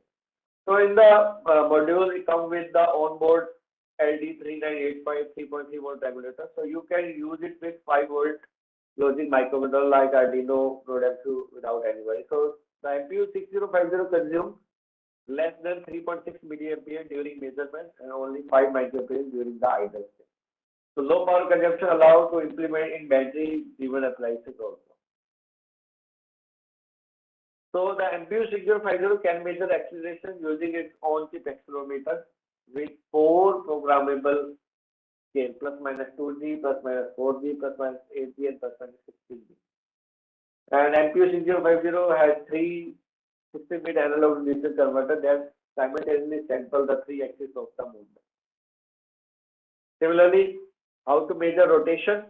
MPU 6050 can measure angular rotation using its own chip gyroscope. With these are the programmable scale ±5 degree per second, ±500 degree per second, ±1000 and ±2000 degree per second. Also, there is also 16-bit analog to digital converter along the 3 axes. And sampling rate adjusted to 3.9 to 8000 samples per second. How to do calculation? So accelerometer, if full range is ±2G, with sensitivity scale is 16,384 LSP count per C, and gyroscope is ±25 degrees centigrade. So the scale factor is 131 LSP. So to get sensor raw data, we need first perform two complement of sensor data of accelerometer and gyroscope. After getting sensor raw data, we can calculate acceleration and angular velocity by dividing sensor raw data with their sensitivity scale factor. See here. So acceleration along the axis, raw data divided by 16,384 if you are using plus minus 2G. Similarly, for y-axis and z-axis, similarly, if you are using this plus minus 250 degrees. So for this, you have to divide raw data by 131 this data. So two's complement of this is the images, if the two's complement is this of the data, raw data, then you have to divide by 16,044, so you will get the data. So the sensitivity scale factor is to calculate the actual data. The raw data divided by the data. So this data is provided into the data sheet. How to calculate the actual reading. MEMS is MEMS accelerometer can it be prepared for polymer piezoelectric. Sir, we are not from the manufacturer side. We are using the sensor. So the working, we can define only the working of the sensor. How sensor is manufactured, that is not under this training. How the sensor is manufactured. So I cannot give knowledge about the how we can making the sensor because we are not from the making of the sensor. We are only using the sensor. The sensitivity scale factor is already defined into the data sheet. How they are calculating the actual reading divided by what is the scale factor. So there are some examples by which you can, if you are using imaging plus minus 4G, plus minus 8G, so you have to check the different scale factor, the sensitivity scale factor from the data sheet. So the node MCU, this is the I2C pin, and this is the module, and this is the connection. You can connect like that. So please everyone connect the sensor. I already told you you have to make connection. So this is all about the NPU 6050 sensor, the MEMS technology, first 3-axis accelerometer and 3-axis gyroscope, and also there is a temperature sensor is also there. Is it clear to everyone? This is about the I2C and MPU 6050.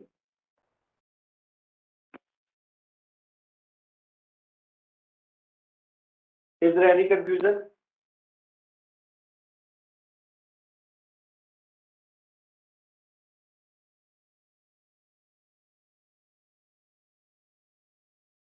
Is there any other confusion? Okay.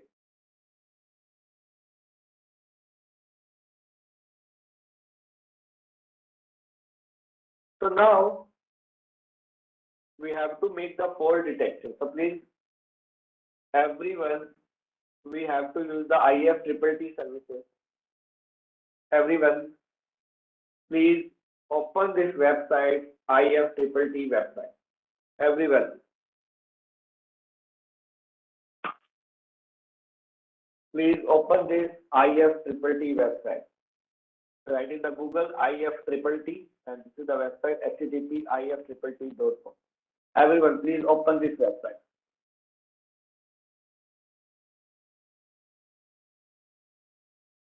Have you opened?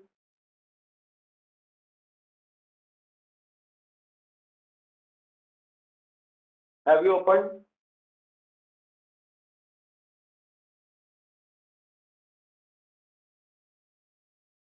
Everyone. Search on the Google IFTTT, and this is the website.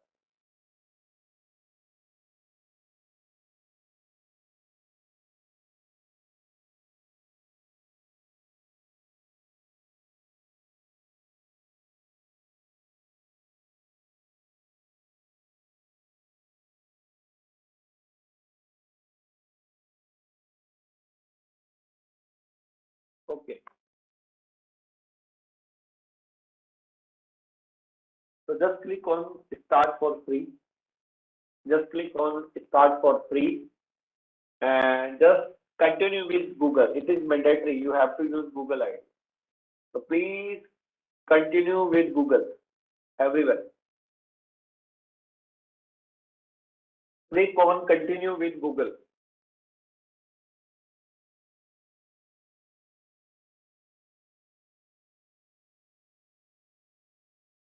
So have you done it? Have you logged in through your Google Gmail ID?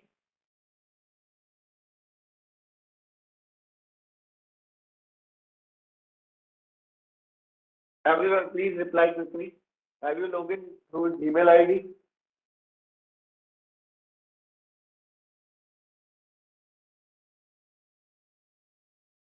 Okay, I am repeating again. If there is a key here, open IFTTT website. This is the IFTTT website. www.ifttt. I am also opening with you.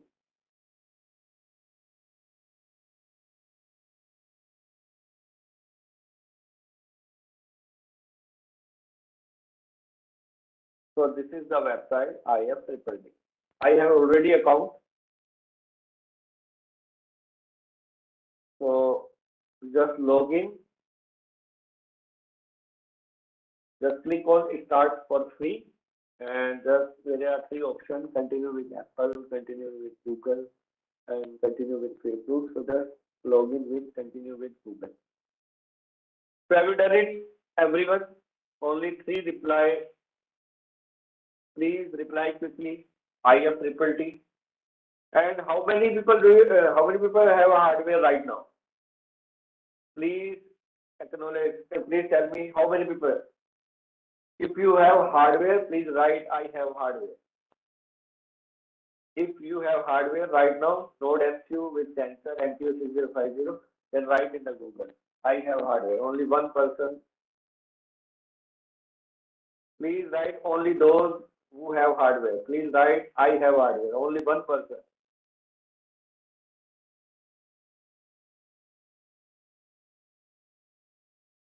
Only two.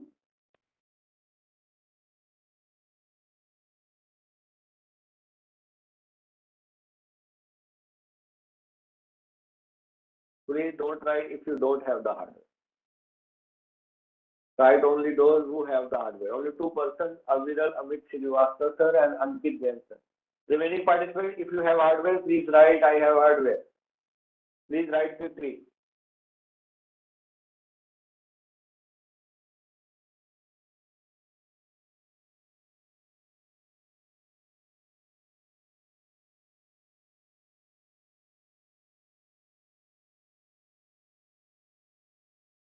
Please reply quickly. Only two. So Aviral Amit Srivastava sir and Ankit Jain sir, please follow. And also you all people are also follow. Please, you also follow. And so now everyone, please in the Explore search for webhooks. So we are using webhooks. So please search for webhooks and you will get the webhooks services here. So double click on webhook service, everyone. Just double click on webhook service. You have to search for webhooks and this is the webhook service. So now are you getting this type of page, webhook integration? Are you getting this type of web page? Everyone, please reply quickly.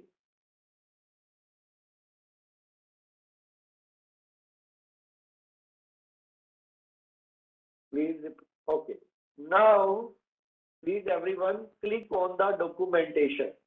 Please click on the documentation, the red box where I have made this rectangular box. Please click on the documentation and you will get a key.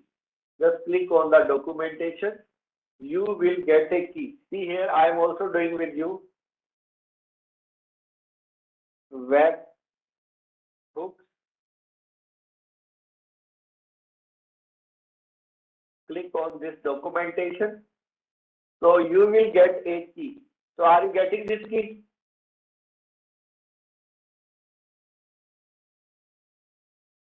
Are you getting this key or not? Everyone.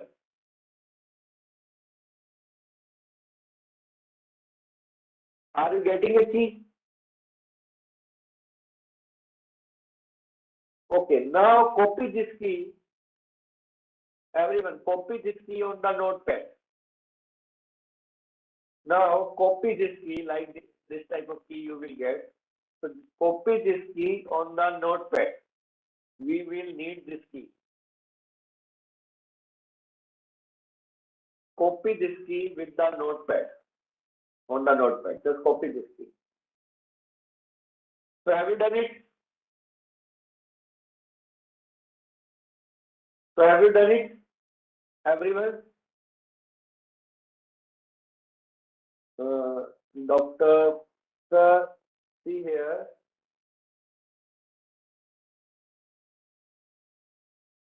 Just give me one. Sir, see here. This is the thing you are getting, only connect option. So no, sir, no connect option is like that. So just search here, sir, webhooks. Click on the webhooks. So there is a create button and documentation, and this is upgrade, my applet, this. So click on, sir, this documentation. Then you will get on the different page, there is a key. You will get a key. Now understanding or not?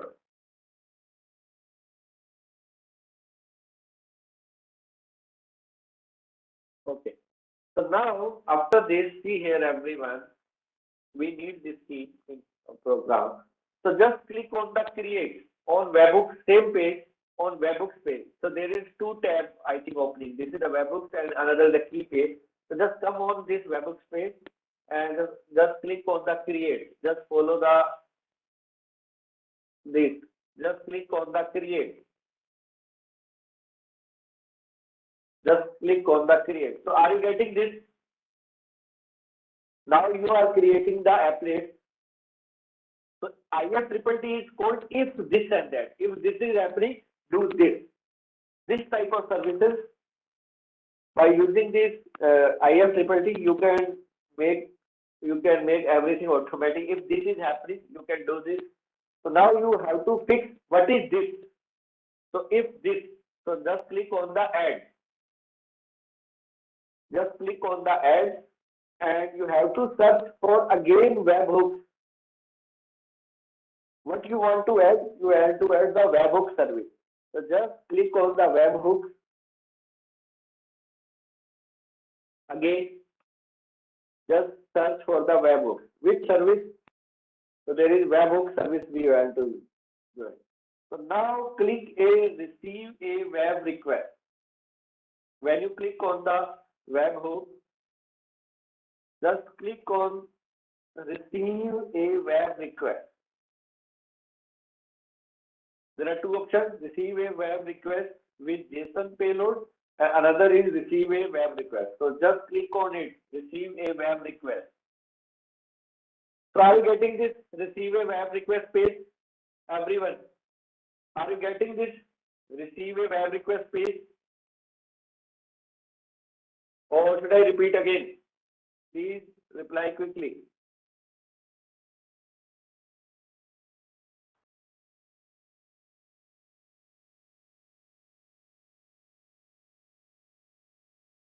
Everyone. Okay. I am repeating again. I am repeating just because.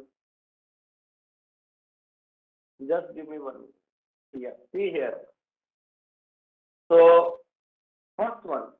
After creation of the account, connect with Google. Search for webhooks. Double click on webhooks. Go to documentation, and you will get a key. Just copy this key. Now click on create. On the same page, there are two pages you will get. This two there on the two different tabs you will get. So now on the webhook integration tab, just click on the create. Now you have to use if this and that. So you have to click on add. Please read on here. Click on add. Just click on add. Search for webhook service. Again, first time you search webhooks for key. Now you will use webhooks. So search again, right here webhooks and click on it. So now click on receive a web request. Now click on receive a web request. Now you will get a page. Now everyone, you have to write for detect. So please write same because we are using this into the code. Otherwise you can write anything, but you have to remember because the same thing you have to write into the code. So for simplicity, please write same _detect in small case letter. _detect. Please write this. I will tell you when if you are writing anything here, then you have to remember and you have to know in capital letter, small letter, just then take the screenshot of this. Otherwise, you can write this same for simplicity. Then you can change according to your. First, you understand. Then you can. So write the _detect. Add option. Okay. So just click on add. Just click on add. Then click on webhooks. Please do quickly. Please just click on webhooks. Search for webhooks. And again, next, then click on receive a web request. Receive a web request. Now here, write the event name, _detect, and then click on create ticker. Then click on create ticker. Please read also these lines on the top of the slide. Write event name _detect, and then click on create trigger. Now we have to mean we will receive a event on this name. The name of the event is _detect. Please remember. Then what to do? Then we have to define into the that. So in the that, just click on the add. Now here, select choose a service Android SMS.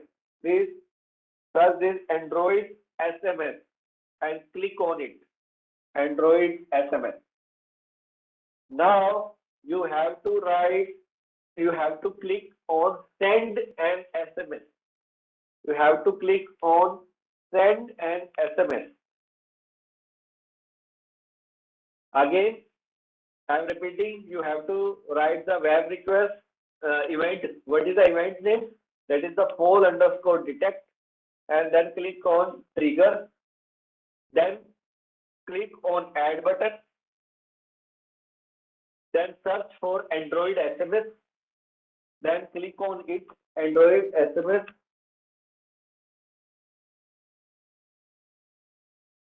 Then click on send an SMS. Now you have to write your mobile number. Simple. Don't put +90 +91. Write your mobile number simply. 10-digit mobile number. Your mobile number. Please write your mobile number and write the message. And you can delete this message. In my case, I don't delete it. You can delete this message. You can write any message. Hole detected. Hole anything you message. You can write here. Just remove it. Otherwise, you can write here _detail like me. Remove the curly braces and write in inverted comma _detail. So the same message you will get when there is a fault detection is happen. Otherwise, you can write your message body. So write your mobile number and write here the message body. Then click on the create action.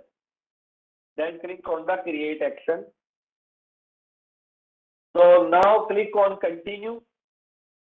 Then click on finish. Then click on continue. Then click on finish. then click on continue, then click on finish. Is it clear now? Have you done this process? Have you done this process? Everyone?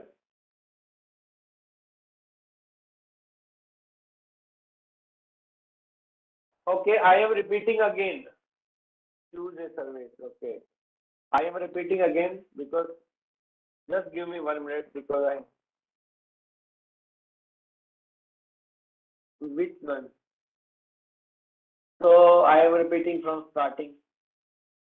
Please follow. Open this IFTTT website. Then you have to log in with started for free. Just click on continue with Google. Just click on continue with Google.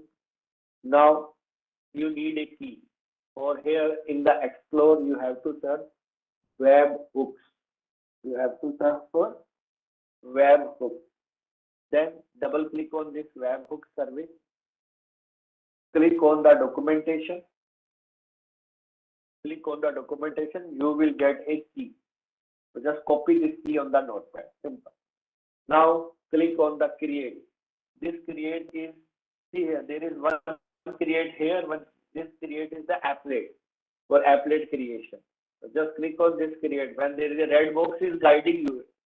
This every time when you see, when you're taking, you are using this my slide, so red boxes are navigating you. So this red, just click on create, then click on if this in this, click on add, search for webhooks. In the webhooks, there are two things: receive a web request with JSON payload and receive a web request normally. So just click on receive a web request. Now click on fall_detect. Now write your event name fall_detect. Otherwise, if you write anything, please remember what is your event name. You can take screenshot, then click on trigger. Now in that, if this, then what to do? In the that, just click on add. If there is a web request on for now, you have to send Android SMS. So search for Android SMS. Click on send an SMS. You have to write name and the message body. And you remove this all message body. You can write anything, fall detected or anything. Just click on create action. Otherwise, you will not, you will remain unchanged. So just otherwise, you can change like this: fall_detect. Here the event name is showing. So just change it to fall_detect. Change it here. Same event name in inverted commas, fall_detect. You can change it. Otherwise, remove the message body and write anything. Then click on create action, then click on continue, then click on finish. Is it clear now? Is it clear now or not? Everyone. Now it is clear. Everyone. Have you done these steps? Okay. Now open the code. The code is shared in. So please open the code. Everyone. The code is shared in Google Drive. Please open the code.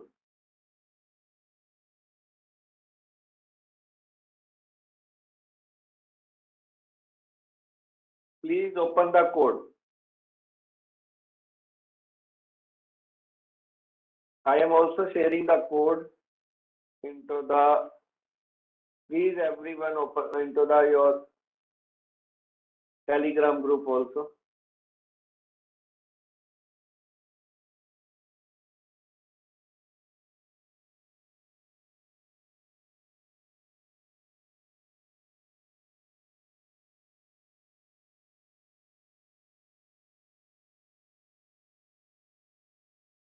Jitesh sir, the code is already shared in the Google Drive also. Okay, okay. So I It also shared into the.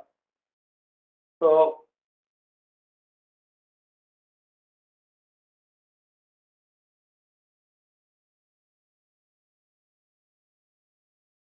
now you have to change here. You have to change your SSID and password, please. Everyone, please write your SSID and password. You have to write here in line number 23 and 24. Have you opened the code? Have you received the code? What is the name of the Telegram group? The name of the Telegram group is IoT JFDP underscore 14 to 15 Feb 2022. This is the name of the Telegram group.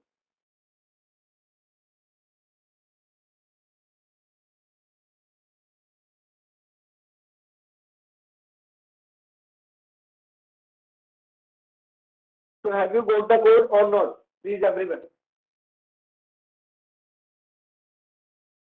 Have you got the code?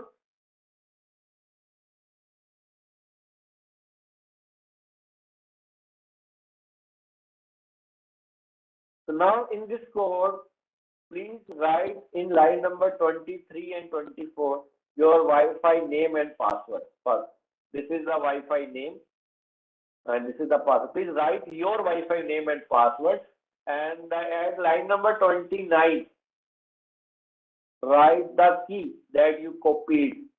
So this key, write the key that you copied and paste it here. We'll do this, everyone.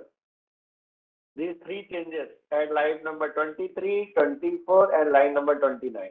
Wi-Fi SSID password. This. So have you done it? Everyone, have you done it?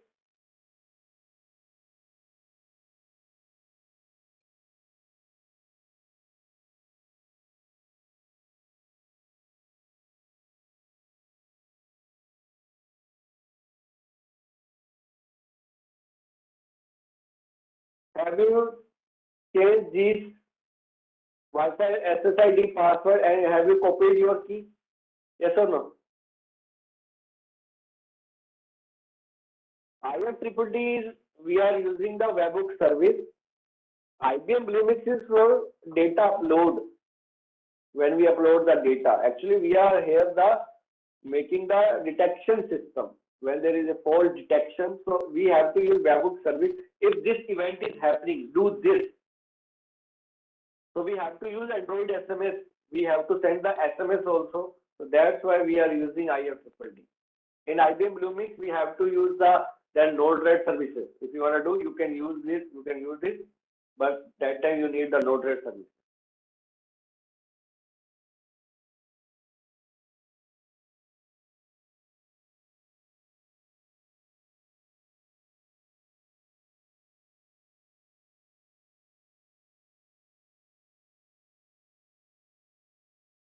So have you changed this, everyone?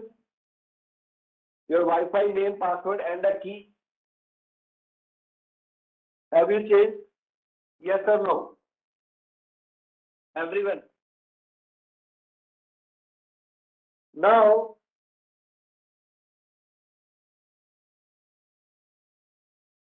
connect the sensor like that. Everyone, please. Connect the sensor like that. I think you already connected.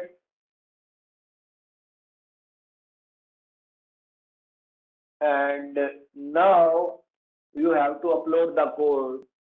So before uploading, check here the board is Node MCU. Should be Node MCU 1.0 ESP12E. The port number at which port number you connected, and then upload the code. Then upload the code.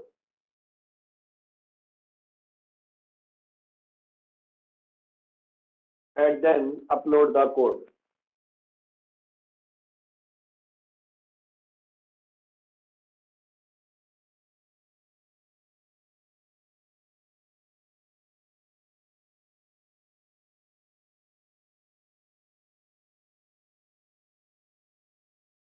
Please upload the code. It will take some time.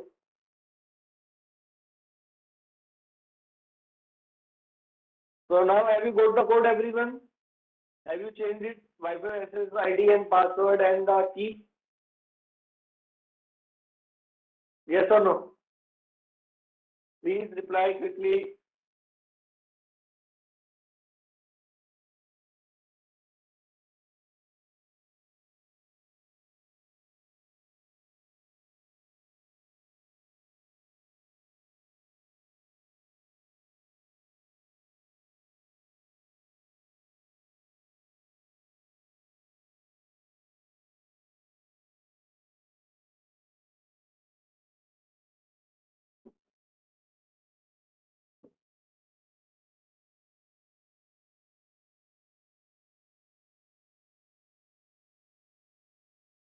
Have you got the code? There are two people who has the board.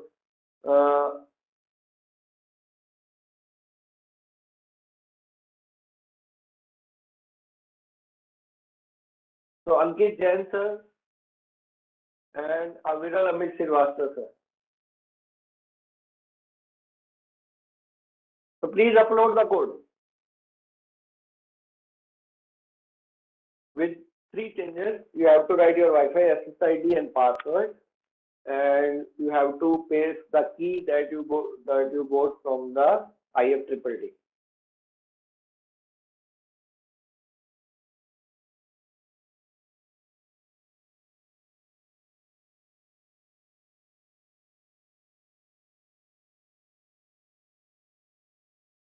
It will take some time.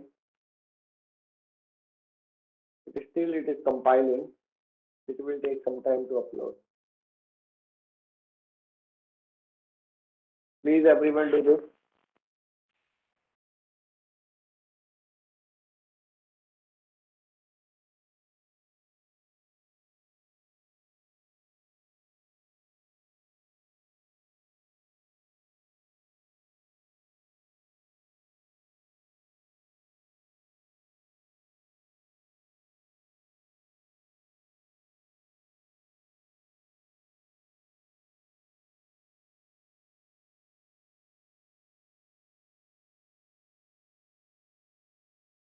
Still, it is compiling.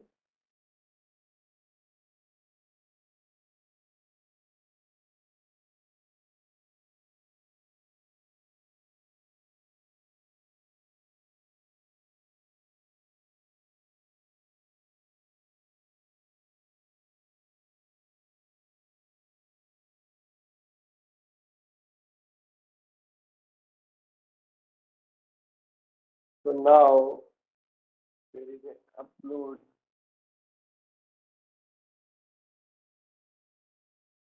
There is an error. Let me upload again.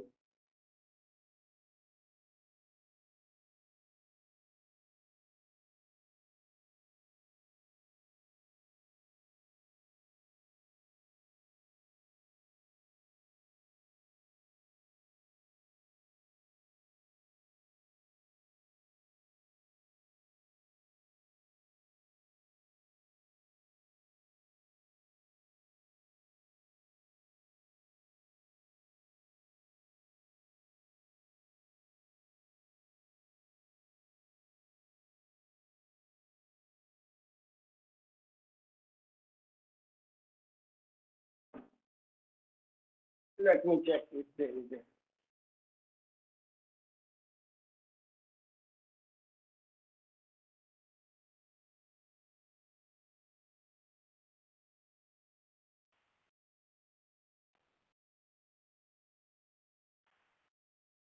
So from the device manager, I have to check the.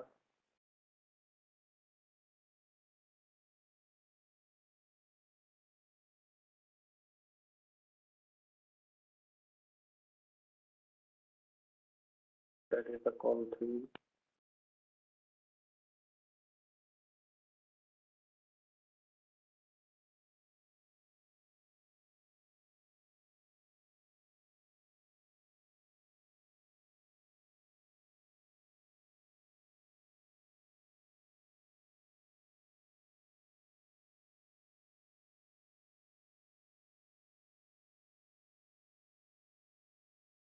So have you uploaded successfully, Aviral Amit sir? In your case, have you uploaded?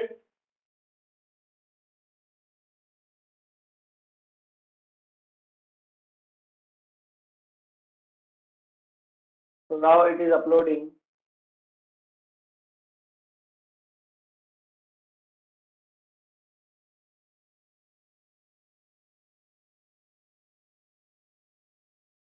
So now it's successfully uploaded. So have you uploaded your code? Please reply, have you uploaded?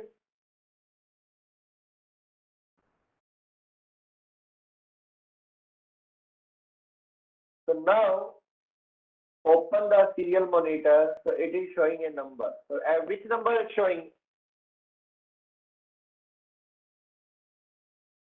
So which number? Please tell me what is your number here. 8 is showing. Okay. Now see here. Now move the hardware. See here. This is the hardware I am moving. So still you are getting some data. The data is changing.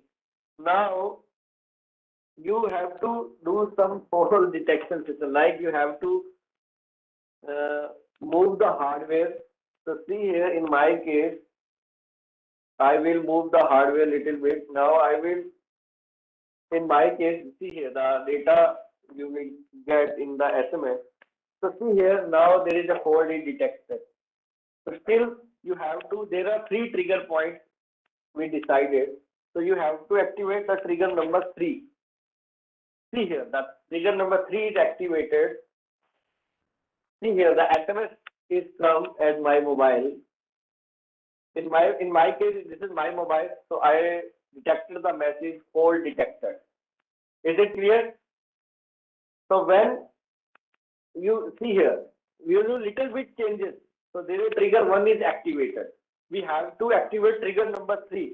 So I am putting my hardware onto my bag actually. And see here, now trigger 3 is activated. So now I again received the SMS. The fault detected. Is it clear or not? Let's do this. And if anyone, you can also share your mobile number. I will send SMS on your mobile number.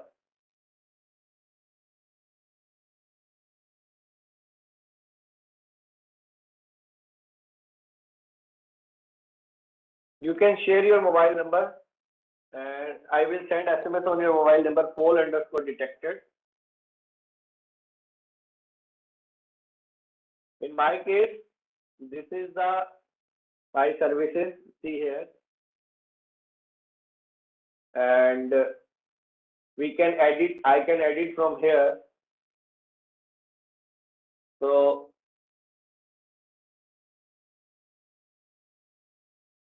on the cam, so there is a hardware actually.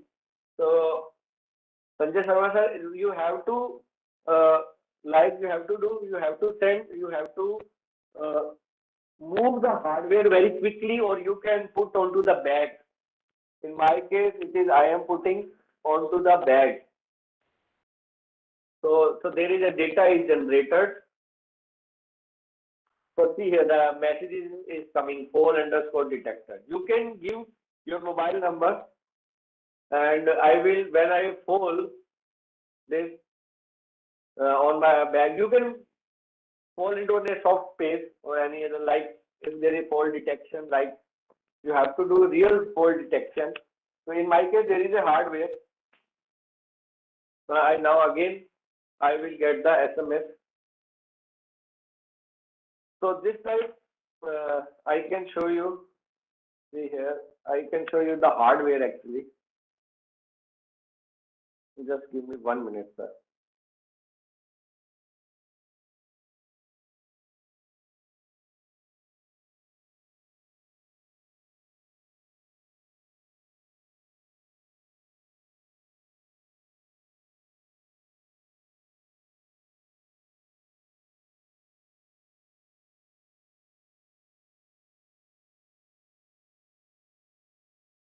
So see here, sir, this is the hardware. Sensor is connected with. Are you able to see, sir? Everyone, this is the hardware. So now we move the hardware quickly, and I can put the hardware, see here, onto the bag like this. I put the hardware onto the bag. So see here, the SMS is coming. So just put the like this. So you will get, see here, the SMS is coming. Fault_detected. Is it clear now, sir? Sanjay Sharma, sir?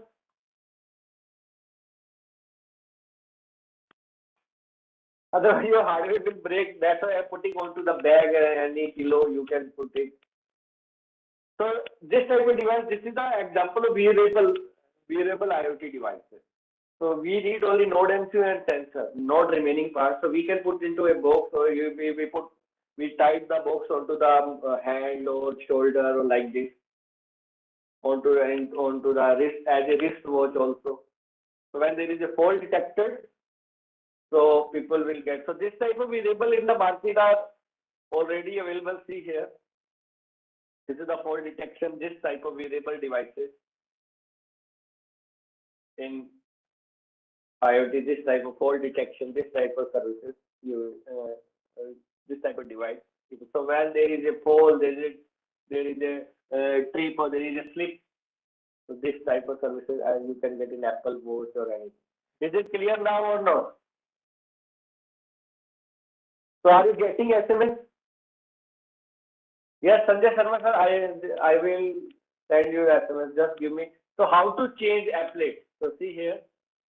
So just click on edit, and this is the mobile number, my mobile number. Now I will write your mobile number, sir.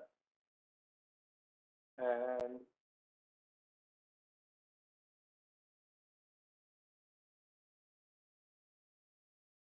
so this is, sir, your mobile number, and just update. And my message is, and see here, my message is fall underscore detected. So you will get this, and click on update.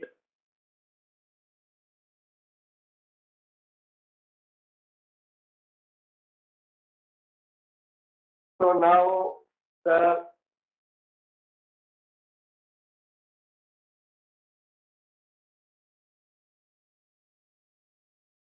so see here, sir. Now check, sir. Are you getting the SMS or not? Have you got the SMS?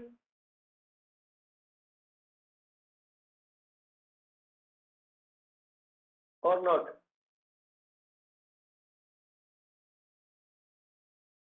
Have you got the SMS or not? What is the SMS? Okay, okay. Thank you, sir. Is there any doubt? Now you can ask. Now, ma'am, you can, and people can ask verbally, just if you have any doubt.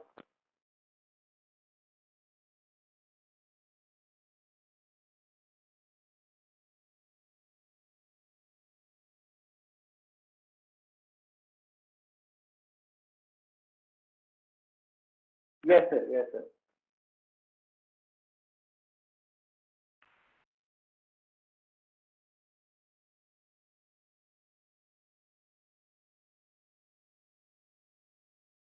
So you got, sir, my mobile number. My mobile number is 787. This is my mobile number, sir.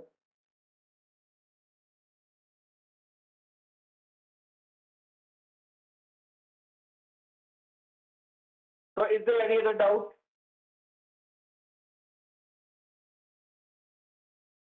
Yes, sir. Yes, sir. That is my number.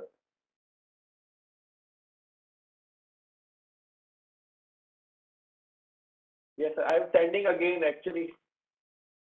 This one, sir. Is there clear to everyone?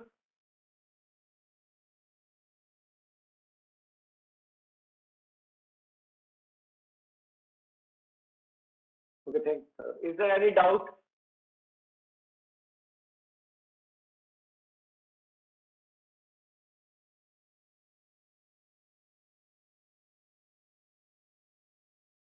Is there any doubt?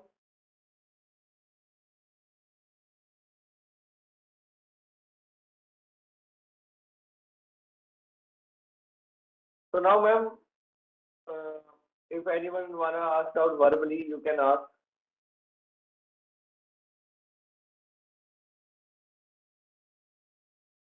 So dear participants, in case if you want to ask any questions to the expert, you can raise your hands. We will be unmuting you from our end, and you can interact in the session.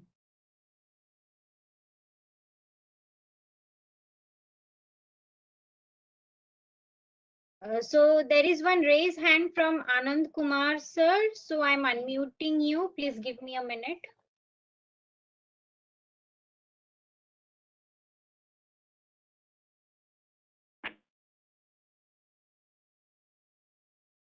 Hello, Anand sir, can you hear us? Yes, ma'am. Yes, ma'am. Yeah, you can now interact and ask your question. Sir, how to write this code, sir, in Arduino? So, Is it inbuilt or we need to write, sir? so for the code, so see here, so there are some trigger points. So this is the first, the wire library we are using, the I2C library, and in Arduino, if you need some Ethernet shield or you need Wi-Fi shield. Do you know about this Ethernet or Wi-Fi shield? Yes, sir. Yes, sir. Yes, sir. So this is the address, the I2C address of MPU 6050 that we are talking about. And there are six, this is the accelerometer reading, this is the gyroscope reading, and this is the temperature. And you have to, there is some trigger point, trigger number 1, 2, 3. Right now there are false. And you have to write your Wi-Fi SSID password, these are the things. So the code is starting from here. So first you have to connect with the internet, your device. Then in the word loop sub starting, you have to read the data of MPU reading. So this is there is a function, sir. This is the MPU reading. You are getting the data from accelerometer and gyroscope. Then you are comparing the data here with the raw reading, and then there is a trigger 1 and trigger 2 and trigger 3 are activated or deactivated. So the code explanation is also we will provide you. Don't worry, sir. You can write your code. So see here, sir.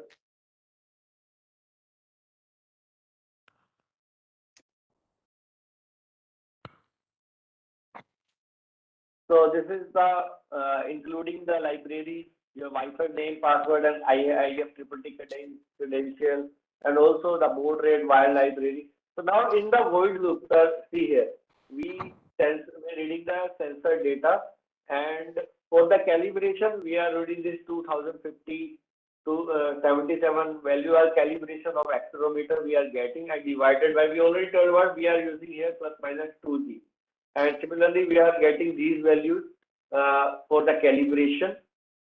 That is, we are getting the data. Now, after getting the accelerometer and gyroscope values, we calculate the amplitude factor of the accelerometer values. So this is the raw amplitude factor we are getting and multiply with it. Then we are printing that data onto the serial. The 810 that you are getting, no, sir? 810. Yes, sir. Yes, sir. That data you are calculating from this. So in this program, first check if accelerator value exceeds the lower threshold. If yes, then we will wait 0.5 seconds, then check the higher threshold. That's the threshold number 2. So if the accelerometer exceeds the higher threshold, then it checks the gyroscope value to calculate the change in orientation. If there is a sudden change in the orientation, then it waits for 10 seconds and check if the orientation remains the same. If yes, then activate the fault detector alarm. That's why there is, so this is the these are the functions that are using. So in the MPU read loop, we are getting the data from the wire library. So this is the code explanation. You have to read out the code. That's why I told you about the wire library. Why I told the wire library? So there are some functions we are using from wire library in the code. That's why I told you about the wire library. The wire dot read. These are the functions we are using. So we are sending the HTTP request. See here, we are sending the HTTP GET request to the webhooks. Then webhook when there is a, and also why I am saying there is a event name. So please remember, you have to write the proper event name. See here, the event name is more important. Just give me 1 minute.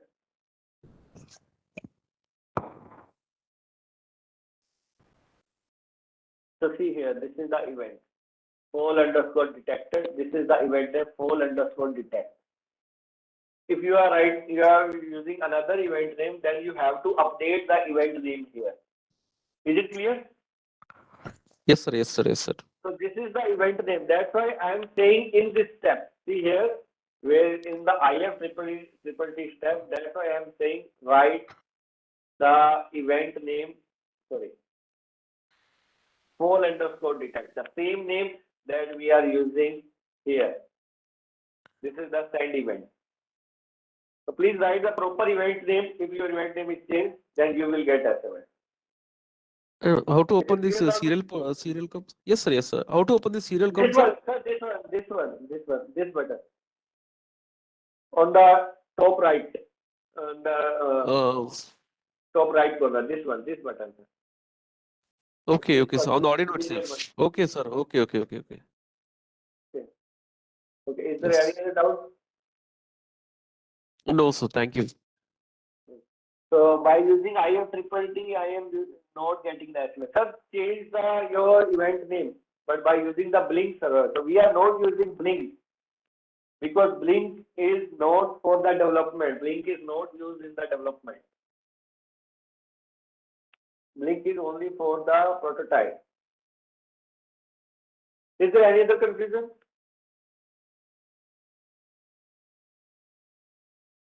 Okay, I guess Ankumar sir's question is answered. So next we have Devishri Naidu ma'am. So I'm unmuting her.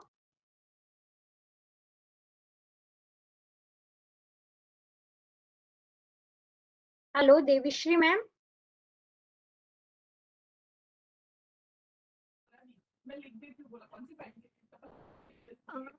No, ma'am, I don't have. It was by mistake arrest. Okay, sorry. Okay. So next question is from a participant named Ankit Jain. He has chat. He has posted his question in the chat.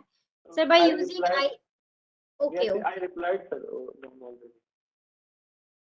Okay, so I guess all the queries are been replied. So in case if any of the participants want to have a verbal communication with the expert, please raise your hand. We will wait for another 5 minutes and then we can wrap up in case if no query.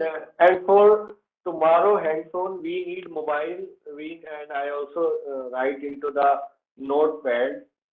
So for tomorrow hands-on, we need hardware also. So we need first node MCU. Everyone, please notice, please arrange it if you node MCU. Then micro USB cable. And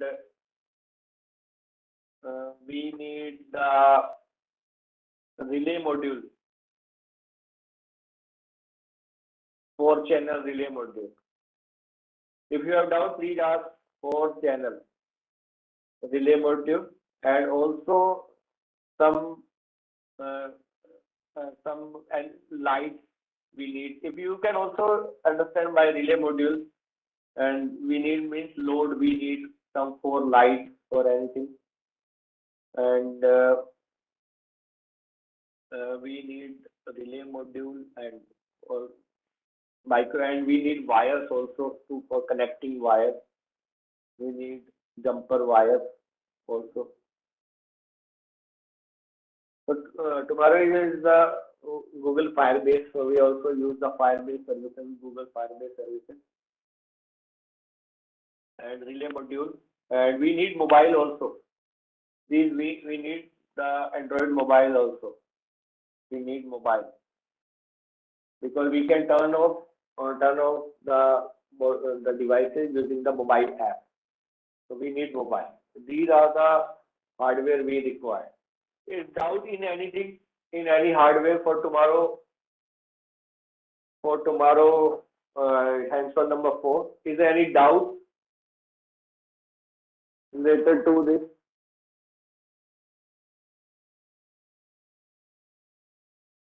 Everyone, please, if you have any doubt. Yeah, one participant has raised his hand. Dr. Prasoon sir has raised his hand. We are unmuting. Yeah, Prasoon ma'am, can you hear us? Hello.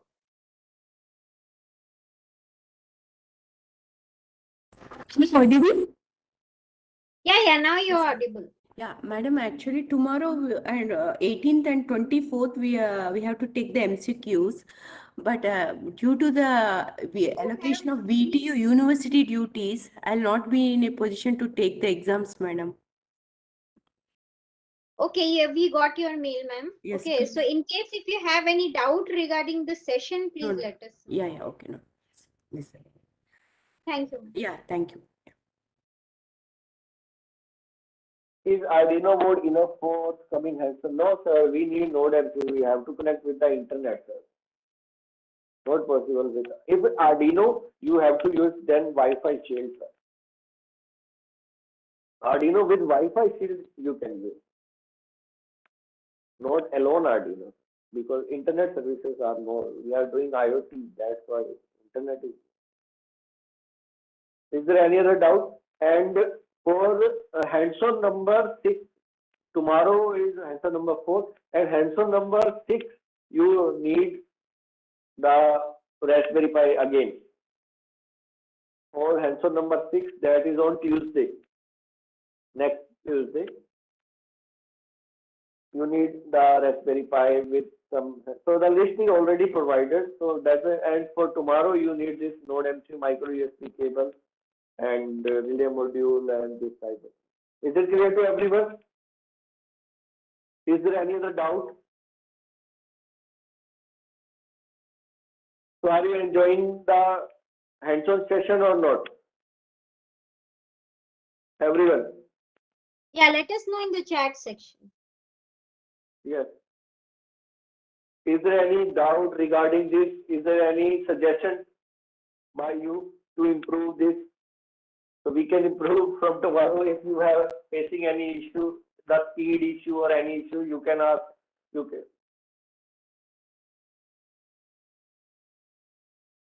So I think all you are facing the hardware issues. I think you need hardware. According to what I am understanding by sitting here, all you need hardware. I think if you have hardware right now with you, then you can enjoy more.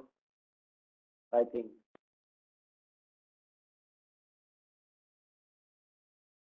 So, sir, you can purchase the hardware if you are interested. You can contact me. We will deliver you within 2 days. According to your location, we will deliver you for IoT. But Raspberry Pi 4 you have to arrange by your side. Otherwise, we will give you some number by local vendor. Then you can contact him and he will deliver it as soon as possible.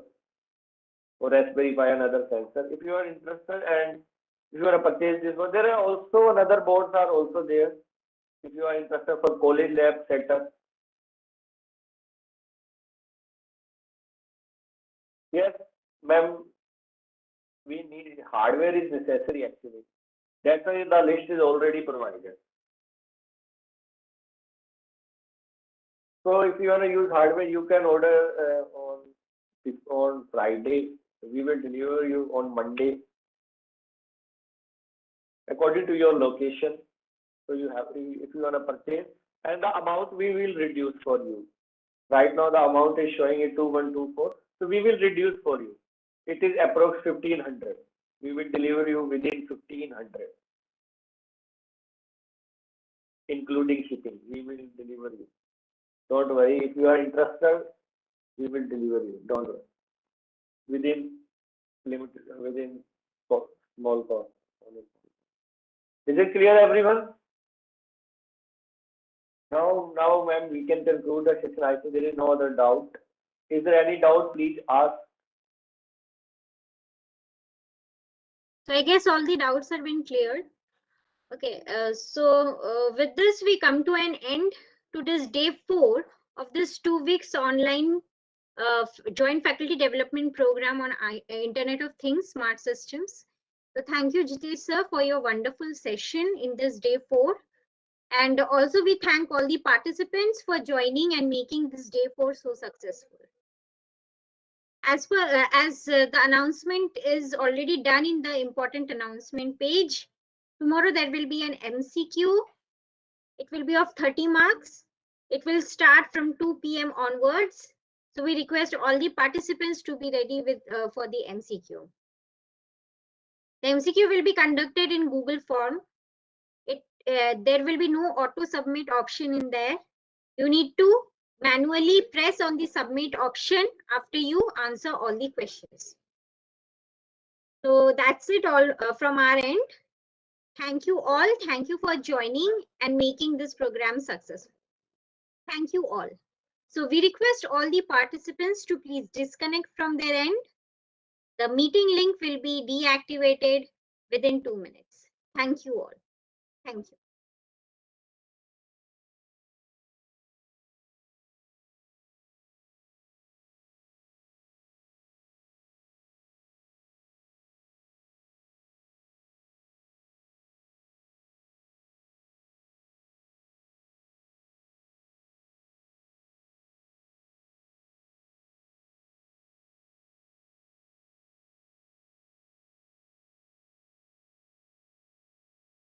Yes, the PPTs are already shared.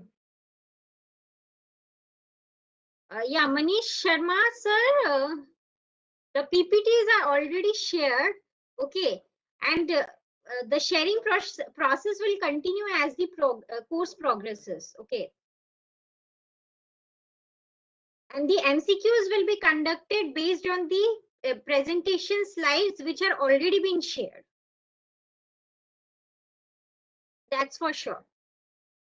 So all the presentation slides are being uploaded in the Google Drive in the respective day folders. Slides which are still missing will be updated accordingly. Thank you.